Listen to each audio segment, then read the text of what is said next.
Hello dear student, again welcome to this YouTube channel.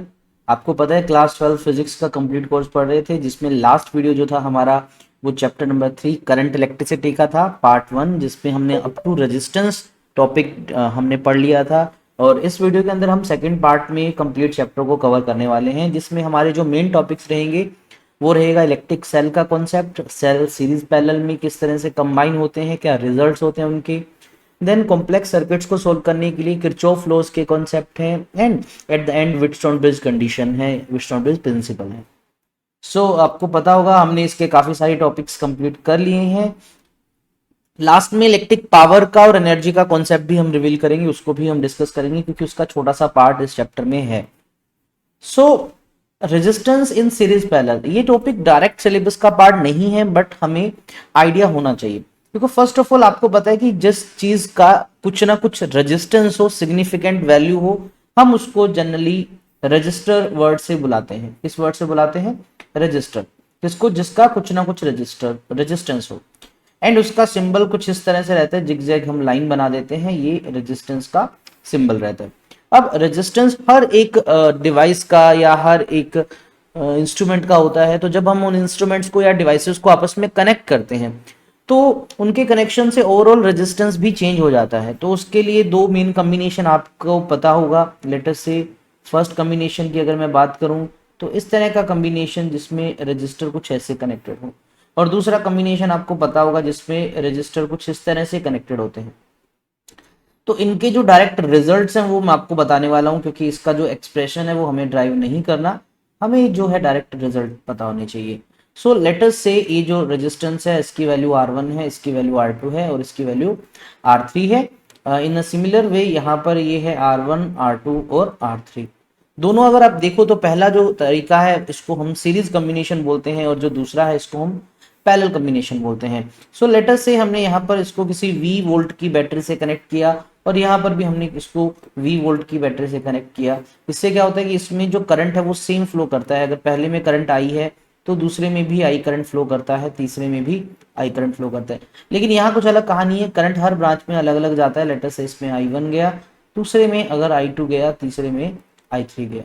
तो क्या क्या रिजल्ट होते हैं मैं यहाँ लिख देता हूँ। जैसे सीरीज कॉम्बिनेशन के अंदर जो करंट है वो सभी रजिस्टर्स में सेम होता है, वोल्टेज सबका डिफरेंट होता है, और कितना कितना होता है मैं आपको बता दूं। ओम्स लॉ अगर याद हो, V is equals to I R, तो वहां से देखें तो V प्रोपोर्शनल टू R होता है, यानी जिसका रेजिस्टेंस ज्यादा वो वोल्टेज ज्यादा कंज्यूम करेगा। यानी अगर इस पे वोल्टेज V1 यूज हुआ है, इसका वोल्टेज अगर V2 यूज हुआ है, इसका वोल्टेज अगर V3 यूज हुआ है, तो भाई जिस रेजिस्टेंस की वैल्यू सबसे ज्यादा होगी वहां वोल्टेज भी ज्यादा कंज्यूम होगा।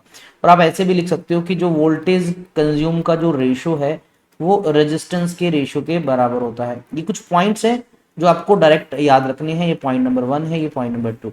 यहाँ इसी के साथ कंपेयर करते जाते हैं। यहाँ आपका पैरेलल कॉम्बिनेशन के अंदर जो है वोल्टेज सबको सेम मिलता है, और अगर हम बात करें करंट, वो सबको डिफरेंट सब ब्रांच में जाएगा। कैसे हम डिसाइड करें? Again formula V is equals to I R. अगर इस फॉर्मूले में V सेम है तो I और R एक दूसरे के इनवर्सली प्रोपोर्शनल होते हैं। इट मीन जो रेजिस्टेंस सबसे बड़ा होगा उसमें सबसे कम करंट जाएगा उस ब्रांच में। ठीक है, तो आप लिख सकते हो जो करंट का जो रेशो होगा I1, I2 और I3 का, वो रेजिस्टेंस के रेसिप्रोकल के रेशो के इक्वल होगा। ठीक है, तो इस तरह से आप रिजल्ट याद रख सकते हैं। उसके अलावा सीरीज में जो टोटल होता है RS लिखूंगा अगर, तो सिंपली वो R1 plus R2 plus R3 जितने भी हैं उनको सबको एल्जेब्रिक जोड़ दो। बट पैरेलल के अंदर कुछ अलग कहानी होती है। 1/टोटल जो होगा वो आपका हर एक रजिस्टर का तुम्हें रेसिप्रोकल करना होगा, उन सबको ऐड करना होगा, और जो टोटल आएगा उसका फिर से रेसिप्रोकल करो, तब आपको पैरेलल के अंदर टोटल रेजिस्टेंस मिलता है। ओवरऑल अगर इसकी हम बात करें, जो रेजिस्टेंस है वो इंक्रीज हो जाता है। ठीक है, और इसके अंदर जो है बच्चे ओवरऑल जो रेजिस्टेंस है वो डिक्रीज हो जाता है। अगर यहाँ पर मैं बात करूं, जो टोटल रेजिस्टेंस है यहाँ पर वो बड़ा होता है लार्जेस्ट वाले से भी। अगर तुमने सीरीज में 5-6 लगा रखे हैं, उनमें जो सबसे बड़ा है तो टोटल उससे भी बड़ा आता है। और यहाँ पर अगर पैरेलल की बात करें तो यहाँ पर वो स्मॉलेस्ट से भी कम वैल्यू मिलेगी। लेटर से तुमने 3 रजिस्टर लगाए 1, 2, 3 ओम के पैरेलल में, तो टोटल आपका 1 ओम से भी कम होगा। वहीं सीरीज कॉम्बिनेशन के अपने अलग फायदे हैं। जहां करंट सेम चाहिए होता है वहां यूज करते हैं पैरेलल कॉम्बिनेशन, वहां यूज होता है जहां वोल्टेज हमें सेम चाहिए होती हैं। अगर मैं n रेजिस्टर्स की बात करूं तो total resistance in n multiply by r हो जाएगा अगर सभी आइडेंटिकल हैं तो। पर यहाँ पर अगर हम पैरेलल कॉम्बिनेशन की बात करें तो टोटल इन पैरेलल जो है बच्चे वो r बाय n हो जाता है। वहाँ n क्या है, n है नंबर ऑफ रजिस्टर जो आपने पैरेलल में कनेक्ट किए हैं, और r हर एक इंडिविजुअल का रेजिस्टेंस होता है। इवन इनकी RS/RP की रेशियो भी निकाल सकते हो और बहुत सारी चीजें तुम पढ़ सकते हो इससे रिलेटेड।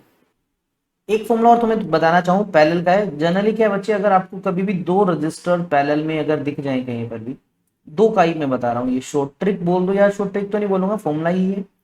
तो लेटर से R1 R2 अगर आपको पैरेलल में मिले हैं तो फॉर्मूला यही यूज करोगे टोटल निकालने का, 1/RP = 1/+1/R2 वाला। तो आप डायरेक्ट भी लिख सकते हो इन दोनों का जो पैरेलल होगा वो क्या होगा, दोनों का मल्टीप्लाई डिवाइड बाय दोनों का सम। ठीक है, ये एक्चुअल में उसी फॉर्मूले का यूज करके किया गया है, तो आप इसका यूज कर सकते हो। पर जब ये आइडेंटिकल हो, जैसे ये 4 ओम है ये 4 ओम है, तो दोनों का जो पैरेलल में आएगा वो हाफ हो जाता है। 3 किया तो 1.5 हो जाएगा, 3 रजिस्टर 3 पैरेलल लगे हैं तो टोटल 1 आ जाएगा। तो आप ये फॉर्मूला यूज कर सकते हो जनरली आइडेंटिकल रजिस्टर्स के लिए, बहुत इंपॉर्टेंट फॉर्मूलाज है, डायरेक्ट हम बहुत बार यूज करेंगे। चलिए अब बढ़ते हैं हमारे मेन टॉपिक पे। टॉपिक है electric cell. So what is electric cell? तो फर्स्ट ऑफ ऑल ये एक ऐसा डिवाइस है जिसका काम होता है मेंटेन करना पोटेंशियल डिफरेंस को, या प्रोवाइड करना, मेंटेन करना बोल दो, या प्रोवाइड करना क्या, पोटेंशियल डिफरेंस। पोटेंशियल डिफरेंस मिलेगा तभी तो सर्किट में इलेक्ट्रिक करंट फ्लो करेगा। ठीक है, एक और इसकी बेसिक सी डेफिनेशन है, ये एक ऐसा डिवाइस है जिसके अंदर केमिकल्स होते हैं और उस केमिकल को ये कन्वर्ट करता है इलेक्ट्रिकल एनर्जी की फॉर्म में। तो आप ये भी ले सकते हो, device used to convert chemical energy into electrical energy. Potential difference देना, चार्जेस का मोशन, तो वो इलेक्ट्रिकल एनर्जी तो है, तो ये केमिकल को इलेक्ट्रिकल एनर्जी में कन्वर्ट करता है, ये एक ऐसा डिवाइस है। सो सिंबल आपको पता ही होगा, इलेक्ट्रिक सेल का सिंबल जो होता है, एक बड़ा टर्मिनल और एक छोटा छोटा थोड़ा सा थिक टर्मिनल होता है बनाते हैं। ठीक है, बड़ा टर्मिनल इंडिकेट करता है हाई पोटेंशियल को, छोटा लो पोटेंशियल को। तो ये होता है बच्चे हाई पोटेंशियल, और ये वाला जनरली होता है लो पोटेंशियल। तो हाई लो पोटेंशियल से याद रखोगे, कभी भी कंफ्यूज नहीं होगे। ठीक है, सो जो करंट है वो हमेशा सेल अगर डिस्चार्ज हो रहा है यानी करंट प्रोवाइड कर रहा है तो प्लस वाले सिंबल से बाहर जाता है। ठीक है, अगर मैं यहाँ बना के दिखाता हूँ बच्चे, तो अगर मैं करंट ऐसे दिखा रहा हूँ तो यानी ये जो सेल है वो क्या हो रहा है, डिस्चार्ज हो रहा है, यानी हम इसका यूज कर रहे हैं। और अगर हम कहीं पर भी किसी डायग्राम में ऐसे दिखा रहे हैं कि करंट सेल के अंदर एंटर करता हुआ दिखा रहे हैं करंट, तो समझ जाइएगा कि जो सेल है वो क्या हो रहा है, वो चार्ज हो रहा है। ठीक है, ये थोड़ा सा माइंड में रखना इस चीज को। फिर आते हैं सेल के टाइप्स की। तो सेल को हमने मेनली दो कैटेगरी में डिवाइड कर रखा है, एक होता है प्राइमरी सेल और दूसरा होता है सेकेंडरी सेल। प्राइमरी सेल वो होते हैं जो नॉन रिचार्जेबल होते हैं, सिंगल टाइम यूज होते हैं, सारा केमिकल जब खत्म हो जाएगा अंदर का यानी केमिकल रिएक्शन कंप्लीट हो जाएगी तो अब वो पोटेंशियल डिफरेंस नहीं प्रोवाइड कर पाएगा। जैसे सिंपल जिंक कार्बन सेल्स होते हैं। ठीक है, या जो हम घरों में यूज करते हैं, चाहे आपकी वॉल्स पे जो क्लॉक्स लगी होती हैं, वॉल क्लॉक्स पे, या आपकी जो रिस्ट वॉच होती हैं उनके अंदर, तो जनरली जो सेल होते हैं वो आपके प्राइमरी सेल होते हैं। लेकिन कई बार आपको पता होगा कुछ सेल ऐसे हैं जिनको हम रिचार्ज कर सकते हैं, शायद उनके अंदर जो केमिकल्स हैं उनको फिर से हम यूज कर सकते हैं, वहां पर शायद रिवर्सिबल केमिकल रिएक्शंस का कॉन्सेप्ट होता है, तो उन सेल्स को हम सेकेंडरी सेल्स बोलते हैं। जैसे जिंक कार्बन सेल है, कार की बैटरीज है, लिथियम आयन बैटरी है, आपके मोबाइल फोन की, लैपटॉप की बैटरी, ये सब रिचार्जेबल है। जिस जिस चीज को भी तुम रिचार्ज कर सकते हो दोबारा चार्जिंग पे लगा सकते हो, समझ आइए वहां पर रिचार्जेबल सेल्स या बैटरीज है। अच्छा, बैटरी और सेल में छोटा सा डिफरेंस है। बैटरी एक्चुअल में कम्बिनेशन ऑफ सेल्स को बोलते हैं। ठीक है, जब एक से ज्यादा सेल को कंबाइन कर देते हैं, कम्बिनेशन ऑफ सेल्स को ही हम बैटरी बोल देंगे। ओके, इलेक्ट्रिक सेल से रिलेटेड हमें कुछ टर्म्स को सीखना पड़ेगा इस चैप्टर को आगे अच्छे से समझने के लिए। तो वेरी फर्स्ट टर्म एक्चुअल में ये इलेक्ट्रिक सेल से रिलेटेड है। देखिए इस पे क्वेश्चन कई तरह का आता है। जो सबसे एक मेन क्वेश्चन मैं आपको बताऊं इस पे आ जाता है कि ईएमएफ, एक आगे पढ़ोगे इंटरनल रेजिस्टेंस और एक आएगा टर्मिनल पोटेंशियल डिफरेंस, इन तीनों का रिलेशन पूछ लिया जाता है, इन तीनों से ग्राफ भी पूछा जा सकता है, तो मैं वो भी तुम्हें प्लॉट करवाऊंगा, तो वो चीजें अपन डिस्कस करते हैं। तो वेरी फर्स्ट हम बात करते हैं पहले इलेक्ट्रोमोटिव फोर्स को, जिसको हम शॉर्ट में ईएमएफ बोलते हैं। ठीक है, फर्स्ट ऑफ ऑल ईएमएफ जो है वो वोल्टेज का ही एक नाम है, पोटेंशियल डिफरेंस का एक नाम है, ऐसे बोला जा सकता है। तो इसको समझते हैं दो तरीके से। देखिए, तो मान लीजिए मेरे पास एक सेल है। ठीक है, ये आपको पता होगा, इसके दो टर्मिनल हैं, एक प्लस वाला और एक माइनस वाला। तो अगर हमारे पास एक सेल है और मैं अभी उसको यूज नहीं कर रहा, अभी हमने उससे करंट डिलीवर नहीं किया, यानी हम इससे अभी करंट यूज नहीं कर रहे, और आपसे बोल दो भाई ये जो प्लस वाली साइड है और ये जो माइनस वाली साइड है, इसके बीच में एक वोल्ट मीटर लगाओ और बताओ कितना पोटेंशियल डिफरेंस है, तो ये जो रीडिंग शो करेगा उसी को हम क्या बोल देते हैं, ईएमएफ बोल देते हैं। ठीक है, क्या बोल देते हैं बच्चों, ईएमएफ बोल देते हैं। तो एक सेल जब हम यूज नहीं कर रहे होते तब उसके प्लस और माइनस जो दोनों टर्मिनल्स हैं उसके अक्रॉस कितना पोटेंशियल डिफरेंस है, उसी को ईएमएफ बोलते हैं। एक और डेफिनेशन भी है इस चीज की, तो अगर मैं तुमसे बोल दूं बच्चों ये एक सेल है, मैं थोड़ा सा डिटेल में समझा देता हूँ। लेट अस से बच्चों ये एक इलेक्ट्रिक सेल है और ये हमारा कोई कंडक्टर है या कोई भी मटेरियल है, कोई रजिस्टर है जिसको मैंने सेल के साथ कनेक्ट किया इस तरह से। ठीक है, ये मान लीजिए पॉजिटिव टर्मिनल है, ये नेगेटिव टर्मिनल है। तो आपको पता होगा सेल के अंदर की कहानी का। अब देखिए इलेक्ट्रॉन्स ही मूव करते हैं, तो इस वायर के कंडक्टर लेटर से इधर की तरफ इलेक्ट्रॉन मूव कर रहे हैं, इलेक्ट्रॉन यहाँ पर आ गया, वो इस टर्मिनल पे आ गया, लेकिन अब यहाँ से उसको नेगेटिव टर्मिनल पे जाना है। अब सोचो इलेक्ट्रॉन पे नेगेटिवली चार्ज इलेक्ट्रॉन और उसको नेगेटिव टर्मिनल पे जाना है, तभी तो कंटिन्यूटी पूरी हो पाएगी। तो यहाँ से यहाँ उस इलेक्ट्रॉन को मूव करवाना है, तो यहाँ पर अगेंस्ट इलेक्ट्रिक फील्ड कुछ एनर्जी चाहिए, उसको कुछ फोर्स लगाना पड़ेगा। तो सेल का जो केमिकल है, उसकी जो केमिकल एनर्जी है, उसी की हेल्प से यहां से चार्जेस को यहां पहुंचा दिया जाता है इलेक्ट्रॉन्स को, और फिर ये नेगेटिव टर्मिनल उसको इलेक्ट्रॉन को रिपेल कर देता है और वापस सर्किट में इलेक्ट्रॉन पहुंच जाता है और इलेक्ट्रॉन वापस घूम के यहाँ आता है और कंटिन्यूसली जो सेल है अपने केमिकल्स की हेल्प से, अपने केमिकल की एनर्जी की हेल्प से इन चार्जेस को यहाँ पर उठा के रख देता है और कंटिन्यूटी इलेक्ट्रॉन्स की बनी रहती है, सर्किट में करंट फ्लो करा रहता है। तो यहाँ पर मेन रिस्पॉन्सिबल कौन हुआ, सेल की एनर्जी जो ये काम कर रही है, जो चार्ज को अंदर एक टर्मिनल से दूसरे टर्मिनल पे अगेंस्ट इलेक्ट्रिक फील्ड पहुंचा रही है। तो यहां पर जो वर्क डन हुआ, work done in moving this unit charge from one terminal to second terminal inside the cell, इसको भी हम ईएमएफ इलेक्ट्रोमोटिव फोर्स बोल देते हैं। ये नॉन इलेक्ट्रिकल नेचर का होता है, ये केमिकल नेचर का होता है। ठीक है, ये दोनों डेफिनेशन है। फर्स्ट डेफिनेशन वेरी सिंपल है, आप ये लिख सकते हो वही सेम, एक सेल जब हम उससे करंट ड्रॉ नहीं कर रहे, हम उस सेल को यूज नहीं कर रहे, तब उसके टर्मिनल्स के बीच का पोटेंशियल डिफरेंस ईएमएफ कहलाता है। ये दूसरा डेफिनेशन भी मैंने तुम्हें बता दी, energy given by the cell in the flow of unit charge in the whole circuit. पूरे सर्किट के अंदर भाई घुमाने के लिए जितनी एनर्जी चाहिए उसको ही हम ईएमएफ बोल देते हैं। जब भी आप मार्केट से कोई सेल परचेज करते हो, कोई बैटरी परचेज करते हो, तो जो उस पर वैल्यू गिवन रहता है वो उसका एक्चुअल में ईएमएफ ही होता है। ठीक है, क्या रहता है वो इसका ईएमएफ ही रहता है। इसको जनरली ई सिंबल से लिख देते हैं। देखिए एप्सिलॉन का सिंबल कुछ इस तरह से बनाते हैं, तो ये मत बनाना। हाँ, ई सिंबल भी कई बुक्स में यूज किया होता है, तो आप ये भी यूज कर सकते हैं, बट डिफाइन कर देना कि वहां पर ईएमएफ तुम क्या लिख रहे हो। ठीक है, प्रॉपर्ली डिफाइन कर देना वहां पर।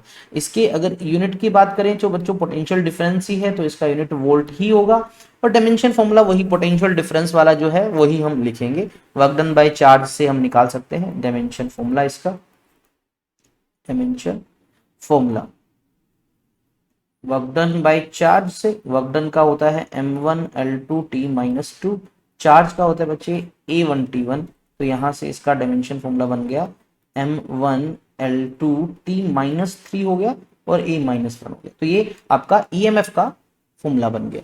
चलिए, अब ईएमएफ जो है वो किस पे डिपेंड करता है और किस पे नहीं करता, ये बहुत इंपॉर्टेंट चीज है, बहुत बेसिक चीजें हैं। तो सेल का ईएमएफ डिपेंड करता है सेल के अंदर इलेक्ट्रोलाइट कौन सा है। यस, ईएमएफ डिपेंड करता है कि सेल के अंदर इलेक्ट्रोड हैं वो किस मेटल के बने हैं, इन दोनों पे। किस पे डिपेंड नहीं करता, सेल का ईएमएफ डिपेंड नहीं करता कि अंदर जो इलेक्ट्रोड्स हैं वो जो प्लेट्स लिए हैं उसका एरिया कितना है, उन प्लेट्स के बीच में डिस्टेंस कितना है, इलेक्ट्रोलाइट का क्वांटिटी कितना है, साइज सेल का कितना है, इन सब चीजों पे डिपेंड नहीं करता। देखिए जनरली ईएमएफ से ज्यादा इंटरनल रेजिस्टेंस की डिपेंडेंसी पे क्वेश्चन आए हुए हैं, तो थोड़े से कम चांसेस है, फिर भी पढ़ लेते हैं, इसको याद रख लो। देन सेकंड आता है इंटरनल रेजिस्टेंस, जिसका सिंबल होता है स्मॉल आर। देखिए सेल भी तो किसी ना किसी चीज से बना है, सेल के अंदर भी केमिकल्स हैं, इलेक्ट्रोड्स हैं, दो प्लेट्स हैं, उनका भी कुछ एरिया है उस लिक्विड के अंदर इमर्ज है। तो भाई जब करंट एक सेल प्रोवाइड करता है तो वो सेल के अंदर से भी तो पास होता है, तो जब सेल के अंदर से करंट पास होगा तो वहां भी तो कुछ अपोजिशन उसको मिलेगी, चार्ज के फ्लो को, तो उसी चीज को इंटरनल रेजिस्टेंस बोलते हैं। The resistance offered by the electrolyte of the cell, जब उसमें से करंट फ्लो होता है उसी को इंटरनल रेजिस्टेंस बोलते हैं। तो जब भी आप अब सेल को दिखाओगे तो सेल का ईएमएफ ई और साथ में एक छोटा सा रेजिस्टेंस दिखा देना आर, ये इंडिकेट करता है भाई सेल का अपना एक इंटरनल रेजिस्टेंस है। इससे पहले वाले चैप्टर्स में जब भी हमने सेल की बात की तो वहां पर हमने इंटरनल रेजिस्टेंस इग्नोर किया, हम जनरली वहां आइडियल सेल्स की बात करते थे जहां आर जीरो था। और जब तक आपको क्वेश्चन में ये बताया ना जाए तो आपको इंटरनल रेजिस्टेंस जीरो ही लेना है, ठीक है। आप जनरली ईएमएफ और वोल्टेज एक ही चीज समझते थे आज से पहले, इस चैप्टर से पहले, बट अब इस चैप्टर में आप पढ़ोगे कि दोनों अलग अलग चीजें हैं बिकॉज ऑफ दिस आर। अब ये जो इंटरनल रेजिस्टेंस है सेल का किस पे डिपेंड करता है, डिस्टेंस बिटवीन इलेक्ट्रोड्स। देखिए अगर एक सेल आपने पढ़ा हो केमिस्ट्री में, इलेक्ट्रोकेमिस्ट्री में पढ़ा होगा तो आपको पता होगा जनरली उसके अंदर दो प्लेट्स रहती हैं, ठीक है, मेटल्स की प्लेट रहती हैं। एक कैथोड की तरह काम करता है, एक एनोड की तरह काम करता है, एक इलेक्ट्रोलाइट सॉल्यूशन भी होता है उसके अंदर जिसके अंदर इसको इमर्ज किया गया। लेटर से मैं इस तरह से थोड़ा सा एक रफली दिखा देता हूँ, ठीक है। ये एक प्लेट हो गई और ये दूसरी प्लेट हो गई। तो ये जो इनके बीच का डिस्टेंस है, डी बोल दो आर बोल दो, ठीक है। तो अगर इनके बीच का डिस्टेंस जो है अगर इंक्रीज होता है तो इंटरनल रेजिस्टेंस भी इंक्रीज होता है। दूसरा, area of the dipped electrolyte, मतलब जितना ज्यादा तुम उसको डिप करोगे अंदर, ठीक है, एरिया जितना ज्यादा होगा डिप उसके अंदर उतना रेजिस्टेंस कम होगा, मतलब उतना गुड कंडक्टर के जैसा बिहेव करेगा। तीसरा, कंसंट्रेशन ऑफ इलेक्ट्रोलाइट, भाई ये जो इलेक्ट्रोलाइट है इसका कंसंट्रेशन जितना ज्यादा होगा, कंसंट्रेशन जितना ज्यादा होगा आर उतना ज्यादा। रीजन, कंसंट्रेशन ज्यादा होने से आयंस बहुत ज्यादा होंगे तो इलेक्ट्रॉन बेचारा ज्यादा ज्यादा कोलाइड करेगा और रेजिस्टेंस ऑटोमेटिक बढ़ जाएगा। फोर्थ है टेम्परेचर, जैसे ही इंक्रीज होगा तो टेम्परेचर इंक्रीज करने से जो रेजिस्टेंस है वो डिक्रीज हो रहा है। तो कुल मिला के ऐसा समझो अल्फा इस केस में आपका नेगेटिव की तरह है, इस केस में सेल के लिए, ठीक है। तो ये पॉइंट्स आपको याद होने चाहिए, इंपॉर्टेंट है ये पॉइंट्स। अब तीसरी टर्म है टर्मिनल पोटेंशियल डिफरेंस। देखिए अगर मैं आपसे बोलूं भाई हमारे पास एक सेल है, वही पुराना सेल जिसकी हम बात करते आ रहे हैं, इसका अपना एक इंटरनल रेजिस्टेंस है, इसको मैं आर लिखता हूं, ईएमएफ ई है, ये है प्लस ये माइनस, ठीक है। अब आपको बोलूं कि इसको मैंने सर्किट में जोड़ दिया, हाँ अब मैंने क्या किया, इसको किसी सर्किट से जोड़ दिया, यानी कोई एक्सटर्नल रेजिस्टेंस से मैंने कनेक्ट कर रखा है। तो जैसे ही सर्किट से जोड़ूंगा भाई सेल से कुछ करंट पास होगा, वो करंट उस रेजिस्टेंस में से जाएगा और सर्किट में फ्लो होगा। तो यानी अब मैं सेल को यूज कर रहा हूं, ठीक है, सेल से करंट ड्रॉ किया जा रहा है। तो बोलूं भाई अब इसके इन दोनों टर्मिनल्स के अक्रॉस पोटेंशियल डिफरेंस फिर से कैलकुलेट करो, यहां पर जो वैल्यू आएगी उसको ही हम क्या बोल देते हैं, टर्मिनल पोटेंशियल डिफरेंस, जिसको जनरली वी से लिखते हैं, टीपीडी। क्या, जब एक सेल यूज हो रहा होता है तब उसके टर्मिनल्स के अक्रॉस का पोटेंशियल डिफरेंस बताओ, ठीक है। या फिर ऐसे समझ सकते हो भाई ये जो सेल है ये एक्सटर्नल रेजिस्टेंस को कितना पोटेंशियल देगा। ऐसा क्यों बोल रहा हूं मैं बच्चों, इसका बोलने का एक रीजन इसलिए है, भाई देखो सेल मान लीजिए तुमने एक मार्केट से परचेज किया, उस पर लिखा था 9 वोल्ट, वो था उसका ईएमएफ, लेकिन जैसे ही तुमने उसको यूज किया वो तो दे रहा है 8 वोल्ट, तो 1 वोल्ट कहाँ गया, 1 वोल्ट उसके इंटरनल रेजिस्टेंस की वजह से अंदर ही कंज्यूम हो गया, उसको लोस्ट वोल्टेज भी जनरली बोल देते हैं। तो देखो ईएमएफ और यहां इसने कुछ क्या कर लिया, वोल्टेज कंज्यूम कर दिया, ठीक है। तो यहां वाला मैं इस टोटल ईएमएफ से इसको मैं अगर माइनस कर दूंगा, जो बचेगा उसी को टर्मिनल वोल्टेज या टर्मिनल पोटेंशियल डिफरेंस बोल देते हैं, इसको वी से लिखते हैं। इसका यूनिट भी सेम ही है बच्चों, पोटेंशियल डिफरेंस है तो यूनिट वोल्ट ही होगा। तो ईएमएफ और वी, ई और वी दोनों का यूनिट सेम होता है। अब इसका फॉर्मूला बहुत ही इजी है, देखिए लेटर से ये सर्किट डायग्राम हम देख लेते हैं। ईएमएफ ई है तो आपको पता होगा बच्चों कि जो टोटल वोल्टेज सर्किट को जो दिया जा रहा है वो क्या होगा, टोटल करंट सर्किट का इनटू टोटल रेजिस्टेंस, ये तो सिंपल फॉर्मूला होता है हमारे पास। तो अगर मैं ऐसे लिखता हूं तो टोटल वोल्टेज को मैं ईएमएफ लिख रहा हूं, करंट आई है, टोटल रेजिस्टेंस क्या होगा, एक आर है एक्सटर्नल और एक इंटरनल आर है हमारा, तो आर प्लस आर लिख दूं सर्किट का टोटल रेजिस्टेंस, तो ये है। तो ईएमएफ बन गया आई इंटू आर प्लस में आई इंटू स्मॉल आर, और ये क्या बच्चों, इसी को ही हम वी लिख रहे हैं, उस रेजिस्टेंस के अक्रॉस कितना वोल्टेज मिला, वी, तो E is equals to V plus I R. और अगर मैं यहाँ से V लिखूं बच्चों तो V आ गया आई ई माइनस आई आर, ठीक है। तो ये इनका एक रिलेशन भी हो गया। तो अगर आपसे बोल दे रिलेशन, वैसे नेक्स्ट पेज पे है मैं डायरेक्टली लिख दूंगा, relation between E V and R, current का भी रिलेशन अभी बना देंगे थोड़ी देर में, ठीक है। यहां पर ये आपका हो गया टर्मिनल पोटेंशियल डिफरेंस ये हो गया ईएमएफ, और इस चीज को पूरे को, इस पूरी चीज को लोस्ट ईएमएफ भी बोल देते हैं या लोस्ट वोल्टेज भी बोल देते हैं। चलिए नेक्स्ट कुछ केसेस हैं, केसेस को डिस्कस कर लेते हैं। केसेस से पहले मैं थोड़ा सा करंट का भी एक्सप्रेशन बता ही देता हूँ। देखिए V is equals to E minus I R, ये जनरली डिस्चार्जिंग का कंडीशन है। जब सेल क्या होता है, डिस्चार्ज हो रहा होता है, तब ये फॉर्मूला यूज करते हैं, ठीक है, डिस्चार्जिंग का। अगर मुझे यहाँ से आई निकालना है तो बहुत ही सिंपल है, तो E minus V is equals to I into R आ जाएगा। तो यहाँ से अगर देखो मैं दो चीज निकाल सकता हूँ, मैं आई भी निकालूंगा आर भी निकालूंगा। तो I is equals to E minus V by R, तो इस फॉर्मूले का यूज करके मैं करंट निकाल सकता हूँ। और अगर मुझे आर निकालना है तो R is equals to E minus V upon I. इसको फर्दर अगर हम सोल्व करना चाहें तो सोल्व कर सकते हैं, ठीक है।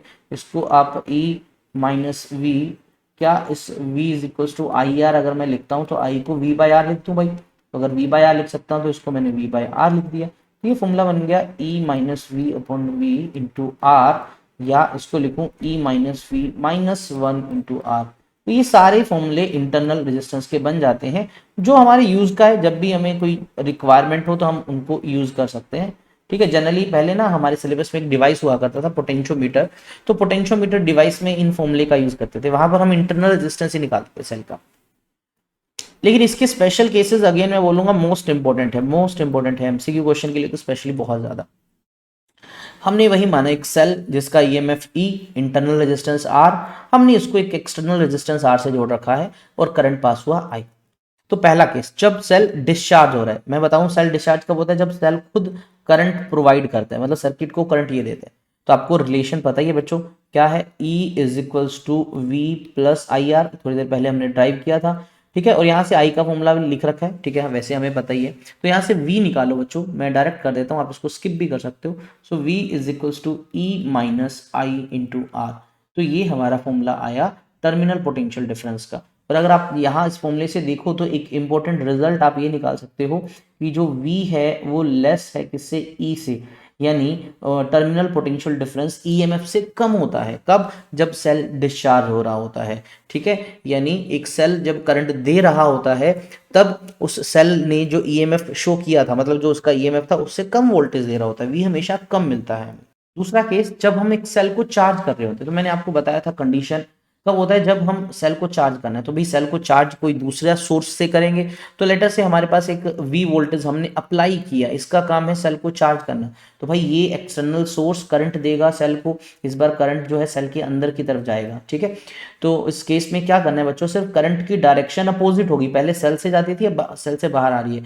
तो सिंपली क्या करो, आप जो हमने पहले पुराना फॉर्मूला लिखा था उसमें करंट को नेगेटिव ले लो। तो आप इसको चाहे इग्नोर करो। तो थोड़ी देर पहले अगर आपको याद हो फॉर्मूला लिखवाया था, V प्लस आई आर था, आई की जगह माइनस लगा दो यहाँ पर, इंटू आर। तो E is equals to V minus I into R. तो ये फॉर्मूला आ गया, और V यहाँ से निकालना है तो E plus I into R. तो ये बच्चों हमारा टर्मिनल पोटेंशियल डिफरेंस का फॉर्मूला आ गया। और अगर यहाँ से रिजल्ट की बात करें तो रिजल्ट वही सेम, इस बार V is greater than E, यानी terminal potential difference applied volt EMF से ज्यादा होता है। भाई सिंपल सी बात है, 5 वोल्ट का सेल है, उसको तुम चार्ज कर रहे हो, तो तुम जो बैटरी लगाओगे एक्सटर्नल टर्मिनल, उस केस में टर्मिनल पोटेंशियल डिफरेंस जो है उसके ईएमएफ से ज्यादा होगा। केस नंबर 3, अगेन ये इन सभी केसेस में ये 2-3 लास्ट वाले केस सबसे ज्यादा इंपॉर्टेंट है। स्टार लगा रहा हूँ, समझ जाइएगा, एमसीक्यू के लिए इंपॉर्टेंट हो सकता है। When cell is in open circuit, open circuit का मतलब होता है कि हमने उसको क्लोज नहीं कर रखा, करंट सर्किट में फ्लो नहीं कर रहा। तो ये मान लीजिए हमारा एक सेल है जिसका ईएमएफ ई है, इंटरनल रेजिस्टेंस आर है, और मान लीजिए हमने इसको कनेक्ट नहीं कर रखा एक्सटर्नल रेजिस्टेंस आर से, ठीक है, यानी स्विच ऑन नहीं किया, अभी ऑफ है, स्विच ऑफ है, यानी करंट जीरो है। आई क्या है बच्चे, जीरो है, इस सिचुएशन में करंट जीरो है। अच्छा, इस केस में ध्यान रखना, अगर सर्किट में करंट नहीं है तो हम ये भी बोल सकते हैं कि रेजिस्टेंस इनफाइनाइट है। क्लोज सर्किट का रेजिस्टेंस इनफाइनाइट होता है, याद रखना, ये 1 मार्क्स का एमसीक्यू डायरेक्ट बन गया। अच्छा, अब दोनों से हम रिजल्ट निकाल सकते हैं, चाहे ऊपर वाला लिखो चाहे नीचे वाला। तो हमें पता है E is equals to V plus I into R है, आई की जगह मैं जीरो लिखूंगा, आर से मल्टीप्लाई करते ही जीरो हो जाएगा। तो E is equals to V हमारा रिजल्ट आ जाता है। यानी जब सर्किट हमारा ओपन होता है तो बच्चों टर्मिनल पोटेंशियल डिफरेंस और वोल्टेज एक ही चीज होती है। तो भाई ये सोचो, आज से पहले जो चैप्टर्स पढ़ रहे थे उसमें हम जनरली सेल्स की बात करते थे जब भी, तो उसी को हम वोल्टेज बोल देते थे। तो उस केस के अंदर या तो हम मान के चलते थे हमारा एक्सटर्नल रेजिस्टेंस इनफाइनाइट है, ठीक है। इंटरनल रेजिस्टेंस को भी जीरो लिखने से वो सेम रिजल्ट आ जाता है। चलिए केस नेक्स्ट की बात करें, सर्किट जब शॉर्ट है, ये भी अगेन वेरी इंपॉर्टेंट केस है, ठीक है, इस पे न्यूमेरिकल बना हुआ है। शॉर्ट सर्किट का मतलब होता है जब आप एक सेल को सबसे छोटे सर्किट से कनेक्ट कर दो। सबसे छोटे सर्किट से कनेक्ट करने का मतलब क्या है कि भाई आपने एक्सटर्नल रेजिस्टेंस लगाया ही नहीं है। अगर मैं बोलूं सेल का प्लस उसी के माइनस से मैं जोड़ दूं तो क्या होगा, सर्किट सबसे छोटा बन जाएगा, है ना। इससे छोटा सर्किट तो कुछ हो ही नहीं सकता भाई, उसी का प्लस उसी के माइनस से जोड़ दो। तो ये सबसे छोटा सर्किट है, उस केस में एक्सटर्नल रेजिस्टेंस तो कुछ होगा ही नहीं, आर जीरो होगा। अगर ऐसा है बच्चे तो आपको पता है ईएमएफ का फॉर्मूला होता है V plus I into small R. इस V को I इंटू कैपिटल आर लिखते हैं, तो कैपिटल आर तो हमारा जीरो है, तो ये हमारा ईएमएफ जो बना बना I इंटू आर। उस केस में ये हमारा ईएमएफ होता है, और उस केस में सर्किट का जो करंट होता है वो बनेगा E बाई आर, ठीक है। अब देखो जरा करंट उस केस में ज्यादा होगा या कम। नॉर्मल केसेस के अंदर करंट का जो फॉर्मूला होता है total EMF divide by total resistance R plus R. लेकिन इस सिचुएशन में क्या हो गया, यहाँ पर सिर्फ खाली आर बचा, नीचे वाली टर्म कम होगी, यानी करंट जो है इस केस में हमें क्या मिलता है बच्चों, मैक्सिमम मिलता है। तो अगर आपसे बोल दे कि एक सेल है, हम उससे मैक्सिमम करंट लेना चाहते हैं, तो सेल मैक्सिमम करंट कब देता है, जब उसको शॉर्ट सर्किट कर देते हैं। तभी तो अगर आपको याद होगा शॉर्ट सर्किट के टाइम पे जनरली आग क्यों लग जाती है, क्योंकि शॉर्ट सर्किट्स के केस में करंट एकदम बहुत ज्यादा वैल्यू में फ्लो करता है, मैक्सिमम हो जाता है करंट। और अगर करंट बहुत ज्यादा जाएगा तो हीटिंग इफेक्ट ज्यादा होगा, तो मेल्टिंग के या फायर के या स्पार्क प्रोड्यूस होने के चांसेस होते हैं, इसलिए शॉर्ट सर्किट से बहुत बार आग लग जाती है, ठीक है। ये कंडीशन याद रखना। आपको इसमें न्यूमेरिकल में क्या पूछा जा सकता है, सेल आपको उसका कुछ ईएमएफ दे दे, उसका कुछ इंटरनल रेजिस्टेंस दे दे, और तुमसे सिंपली पूछते भाई मैक्सिमम करंट कितना मिलेगा इससे, तो सिंपल आप ये फॉर्मूला लगा सकते हो, E बाई आर। ई यहाँ पर सेल का ईएमएफ है और आर उसका इंटरनल रेजिस्टेंस है, एक्सटर्नल तो जीरो लेना है हमें। अब ये सब इंपॉर्टेंट केस है, इनको वन बाय वन डिस्कस कर लेते हैं। देखिए जब सेल को हम चार्ज कर रहे होते हैं, वही सेम चीजें हैं लेकिन बस हमने अलग से लिख दी। जब चार्ज कर रहे होते हैं सेल को तो वोल्टेज ईएमएफ से ज्यादा होता है, भाई हमें पता है। सीरीज कॉम्बिनेशन, ठीक है, यूज करते हैं, अभी हम पढ़ेंगे रेजिस्टेंस वाला हमने, ठीक है। सीरीज कॉम्बिनेशन इज यूजफुल जब हमें इंटरनल रेजिस्टेंस जो है वो लेस होता है एक्सटर्नल रेजिस्टेंस से। यानी मान लीजिए हमारे पास सेल है, हम उनको कंबाइन करना चाहते हैं, तो हम सेल को सीरीज में कब कंबाइन करेंगे, जब हमें इंटरनल रेजिस्टेंस है वो एक्सटर्नल से कम चाहिए। पैरेलल कॉम्बिनेशन का यूज किया जाता है जब इंटरनल रेजिस्टेंस सेल का ज्यादा होता है एक्सटर्नल रेजिस्टेंस से, तब हम पैरेलल कॉम्बिनेशन यूज करते हैं। इंटरनल रेजिस्टेंस एक आइडियल सेल का हम जीरो लेते हैं, तो उस केस में ईएमएफ और वोल्टेज एक ही चीज होती है, ठीक है, जब हम आर को जीरो लेते हैं ideal situation. External resistance zero होता है, तो आपको पता है अभी अभी हमने बताया था एक्सटर्नल रेजिस्टेंस अगर जीरो है तो हम इसको शॉर्ट सर्किट की कंडीशन बोलते हैं, और शॉर्ट सर्किट के केस में करंट हमें क्या मिलता है, मैक्सिमम मिलता है, वो बैटरी या जो सेल है हमें मैक्सिमम करंट देता है। ओके चलिए क्वेश्चन की बारी आ गई, दो चार क्वेश्चन सोल्व कर लेते हैं। हमारा क्वेश्चन नंबर जो भी है, ठीक है। तो क्वेश्चन में आपसे कहा गया कि करंट जो है 1 एम्पियर फ्लो हो रहा है from positive to negative terminal inside the cell. Okay तो हम बना लेते हैं भाई, एक सेल बना लेते हैं एक रफली सा, ठीक है। ये इसका प्लस वाला साइड ये हो गया माइनस, प्लस वाला साइड तो मैं यहाँ पर V प्लस लिख देता हूँ, ये माइनस वाला साइड है तो माइनस लिख देता हूँ। करंट 1 एम्पियर फ्लो कर रहा है। अच्छा इसका इंटरनल रेजिस्टेंस भी है तो मैं यहाँ पर बना देता हूँ इंटरनल रेजिस्टेंस R, जो कि 0.5 ओम लिखा हुआ है। ओके करंट कैसे दे रखा है, current 1 ampere is flowing from positive to negative inside, अंदर से ऐसे जा रहा है करंट, ये रहा भाई करंट। तो करंट कुछ ऐसे एंटर किया, करंट की वैल्यू भी आपको क्वेश्चन में गिवन है, कितनी गिवन है, 1 एम्पियर। अच्छा थोड़ी देर पहले मैंने आपको बताया था कि जब भी सेल के अंदर करंट जाता है तो यानी ये कौन सा कंडीशन हो गया, ये तो चार्जिंग वाला कंडीशन है सर। और चार्जिंग वाले में अगर आपको याद हो फॉर्मूला अगर मुझे यूज करना है तो मैं यूज करूंगा E is equals to V minus I into R, ये यूज करूंगा। चलिए देखते हैं पूछा क्या हमसे। क्वेश्चन में करंट दे रखा है I, ओके, ईएमएफ भी गिवन है already, okay, E is given to you, internal resistance भी गिवन है, R भी गिवन है। हमें नेगेटिव टर्मिनल का पोटेंशियल बताना है, पॉजिटिव का दे रखा है, मीन्स हमें टर्मिनल पोटेंशियल डिफरेंस निकालो यार पहले तो V हमारा आ जाएगा E plus I into R. तो E है हमारा 4.5 प्लस करंट है हमारा भाई 1, R है हमारा 0.5, तो कुल मिला के 5 वोल्ट पोटेंशियल डिफरेंस आ गया। अच्छा ये पोटेंशियल डिफरेंस होता किसका है, हाई माइनस लोअर का, तो V प्लस में से अगर मैं V माइनस करूं तो इसको आना चाहिए 5 वोल्ट, है ना। अब इन दोनों में से कौन सा दे रखा है, पॉजिटिव वाले का दे रखा है, इसका दे रखा है, तो इसका दे रखा है 10, ये माइनस आगे इधर 5 हो गया और ये इधर जाके प्लस हो गया, तो हमारा V नेगेटिव का आया 5 वोल्ट। तो भाई हमारा जो नेगेटिव टर्मिनल का पोटेंशियल है 5 वोल्ट। या सिंपल सोचो यार, दोनों का डिफरेंस 5 वोल्ट आया। यहाँ अगर भाई इसका वोल्टेज जो है 10 वोल्ट दे रखा है और यहाँ वाले का पूछा है तुमसे, तो भाई डिफरेंस 5 वोल्ट है, तो 10 में से 5 माइनस करोगे, यहाँ 5 ही तो बचेगा। चलिए आंसर चेक कर लेते हैं। ठीक है, देखो 5 वोल्ट आंसर आ गया। ठीक है, ओके। छोटा सा पॉइंट है, graph between V and I for electric cell. ठीक है, ये एग्जाम पॉइंट ऑफ व्यू से इंपॉर्टेंट है, इसलिए हाँ ठीक है मैं इसको अलग से करवा रहा हूँ। तो आपको पता है कि अगर एक हमारे पास सेल है जिसका कुछ इंटरनल रेजिस्टेंस R है, इसका EMF E है।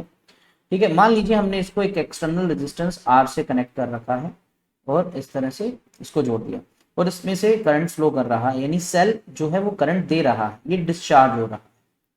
और इस केस में आपको रिलेशन भी पता है, we know EMF is equals to V plus IR, या अगर मैं यहाँ से फॉर्मूला V का लिखूं तो इसको E minus I into R लिखा जा सकता है। ठीक है, तो अब अगर आपसे बोला कि भाई मुझे बनाना है एक ग्राफ, और वो जो ग्राफ है वो होना चाहिए किसके बीच में, V और I के बीच में। तो अगर मैं दोनों एक्सिस बना देता हूँ, लेट अस से ये हमारे दो एक्सिस हैं जिसमें मैं इस एक्सिस पे वोल्टेज को दिखाऊंगा और इसको दिखाऊंगा करंट को। तो अगर आप इस इक्वेशन का देखो तो ग्राफ मुझे चाहिए V और I के बीच में, तो बाकी चीजों को मैं थोड़ा सा सही तरीके से लिखता हूँ। V is equals to E as it is रख देता हूँ EMF। ठीक है, तो मैंने क्या किया, प्लस का साइन लगाया और यहाँ पर माइनस का R लिखा और इंटू I लिखा। बोलेंगे सर इसको ऐसा क्यों लिखा, थोड़ा सा इसको रिशफल किया, तो क्या मैं इसको माइनस का R इंटू आई प्लस E ऐसे भी लिख सकता हूँ। तो जानबूझकर मैंने इक्वेशन को थोड़ा सा टेढ़ा मेढ़ा बना दिया। रीजन क्यों, क्योंकि आप इसको कंपेयर कर पाओ इक्वेशन ऑफ स्ट्रेट लाइन के साथ। तो आपको अगर याद हो y is equals to m x plus minus c, ये इक्वेशन होता है किसका, एक स्ट्रेट लाइन का इक्वेशन होता है। और हमारा जो ऊपर वाला इक्वेशन है वो बिल्कुल इससे मैच कर रहा है। क्या y एक्सिस पे हमने v को रिप्रेजेंट कर रखा है, बिल्कुल कर रखा है। क्या x एक्सिस पे हमने i को रिप्रेजेंट कर रखा है, बिल्कुल कर रखा है। और क्या हमारा m यहाँ पर स्लोप होता है, और यहाँ पर हमारा स्लोप जो है वो माइनस r को इंडिकेट कर रहा है, और c हमारा होता है इंटरसेप्ट, ये हमारा इंडिकेट कर रहा है किसको, e को कर रहा है। तो इसको कंपेयर करने से हमें ये पता लगा कि भाई जो v और i का ग्राफ है वो नेगेटिव स्लोप वाला होना चाहिए। ठीक है, उसका जो स्लोप है, स्लोप ऑफ वी ग्राफ, ठीक है, सेल के लिए वी ग्राफ का जो स्लोप है, इसको मैं एम भी लिख सकता हूँ, मेरा माइनस ऑफ आर है, वो नेगेटिव होगा और स्लोप की वैल्यू आपको इंटरनल रेजिस्टेंस देगी। ठीक है, नेगेटिव ऑफ इंटरनल रेजिस्टेंस। तो आपसे पूछा जा सकता है भाई क्या इंपॉर्टेंस है इसका, तो आपको पता लगा कि अगर वी ग्राफ है उसका मैं स्लोप निकालता हूँ, नेगेटिव मिलेगा आपको पक्का, उसका स्लोप आपको इंटरनल रेजिस्टेंस देगा। वहीं आपको जो इंटरसेप्ट है, इंटरसेप्ट जो है, ठीक है, इंटरसेप्ट कौन से एक्सिस पे, वाई पे, क्योंकि यहाँ पर वाई की वैल्यू लिखा है ना, इंटरसेप्ट ऑन वाई एक्सिस जो है आपको, ठीक है, इसको जनरली सी से लिखते हैं, वो आपको किसकी वैल्यू देगा, वो आपको ईएमएफ की वैल्यू देगा, ईएमएफ ऑफ सेल। तो लेट अस से इंटरसेप्ट ये है, तो यानी ये हमारी ईएमएफ की वैल्यू हुई। ठीक है, स्लोप हमारा नेगेटिव है लेकिन होगा वो स्ट्रेट लाइन। तो अगर ऐसा है तो चलिए बना देते हैं, तो ग्राफ हमारा कुछ इस तरह का होगा बच्चों। ठीक है, सो ये हमारा ग्राफ बन जाता है इस तरह का। तो ये जो पॉइंट है हमारा, ये इंटरसेप्ट है और नीचे की तरफ दिखाया बिकॉज नेगेटिव स्लोप हमें इसका दिखाना था। अच्छा, ये कुछ पॉइंट्स को मैं थोड़ा सा आपको इंडिकेट करना चाहूँ, तो ये जो पॉइंट है ये पता है ये कौन सा पॉइंट है, ये वो पॉइंट है जब v का वैल्यू e के इक्वल होता है। तो आपको याद हो कब होता है, ये ओपन सर्किट के कंडीशन में होता है। तो ये पॉइंट आपका ओपन सर्किट को भी इंडिकेट करता है ये पॉइंट। और ये वाला पॉइंट पता है कौन सा, जब करंट की वैल्यू जो है वो मैक्सिमम है। और करंट की मैक्सिमम वैल्यू पता कब मिलती है, यानी ये इंडिकेट करता है आपको शॉर्ट सर्किट की कंडीशन को। शॉर्ट सर्किट कब होता है मुझे बताओ, जब आपका एक्सटर्नल रेजिस्टेंस जीरो होता है उस कंडीशन। ठीक है, ये ग्राफ बहुत इंपॉर्टेंट है, तो आपको ये याद रहना चाहिए। अच्छा, इस चीज की, इसके जैसा ही एक टॉपिक अगर आपको याद होगा तो हमने डुअल नेचर चैप्टर में भी पढ़ा था, फोटो इलेक्ट्रिक इफेक्ट की इक्वेशन का, उसमें भी हमने इस तरह का एक कंपैरिजन किया था स्ट्रेट लाइन इक्वेशन के साथ। तो इस तरह का ग्राफ क्वेश्चन में गिवन भी हो सकता है किसी में, और आपसे क्वेश्चन में डेटा गिवन हो और आपसे बोले भाई इंटरनल रेजिस्टेंस या फिर ईएमएफ बताओ, तो वो आप इजीली बता सकते हो। जैसे मैं एक छोटा सा एग्जांपल ले लेता हूँ उसको समझाने के लिए। वैसे एक पीवाईक्यू क्वेश्चन भी है ये। तो अगर आपको इस तरह से यहाँ वोल्टेज रिप्रेजेंट कर रखा है, यहाँ पर करंट रिप्रेजेंट कर रखा है, जैसे मैंने यहाँ लिखा 0, यहाँ पर कुछ सर्टेन वैल्यूज हैं, और ये लेटर से 6 वोल्ट आपको लिखा हुआ मिला, यहाँ पर भी कुछ सर्टेन वैल्यूज गिवन है, और यहाँ को आपको 1 एम्पियर लिखा मिला, ठीक है। और इस तरह से लाइन आपको दे रखी है।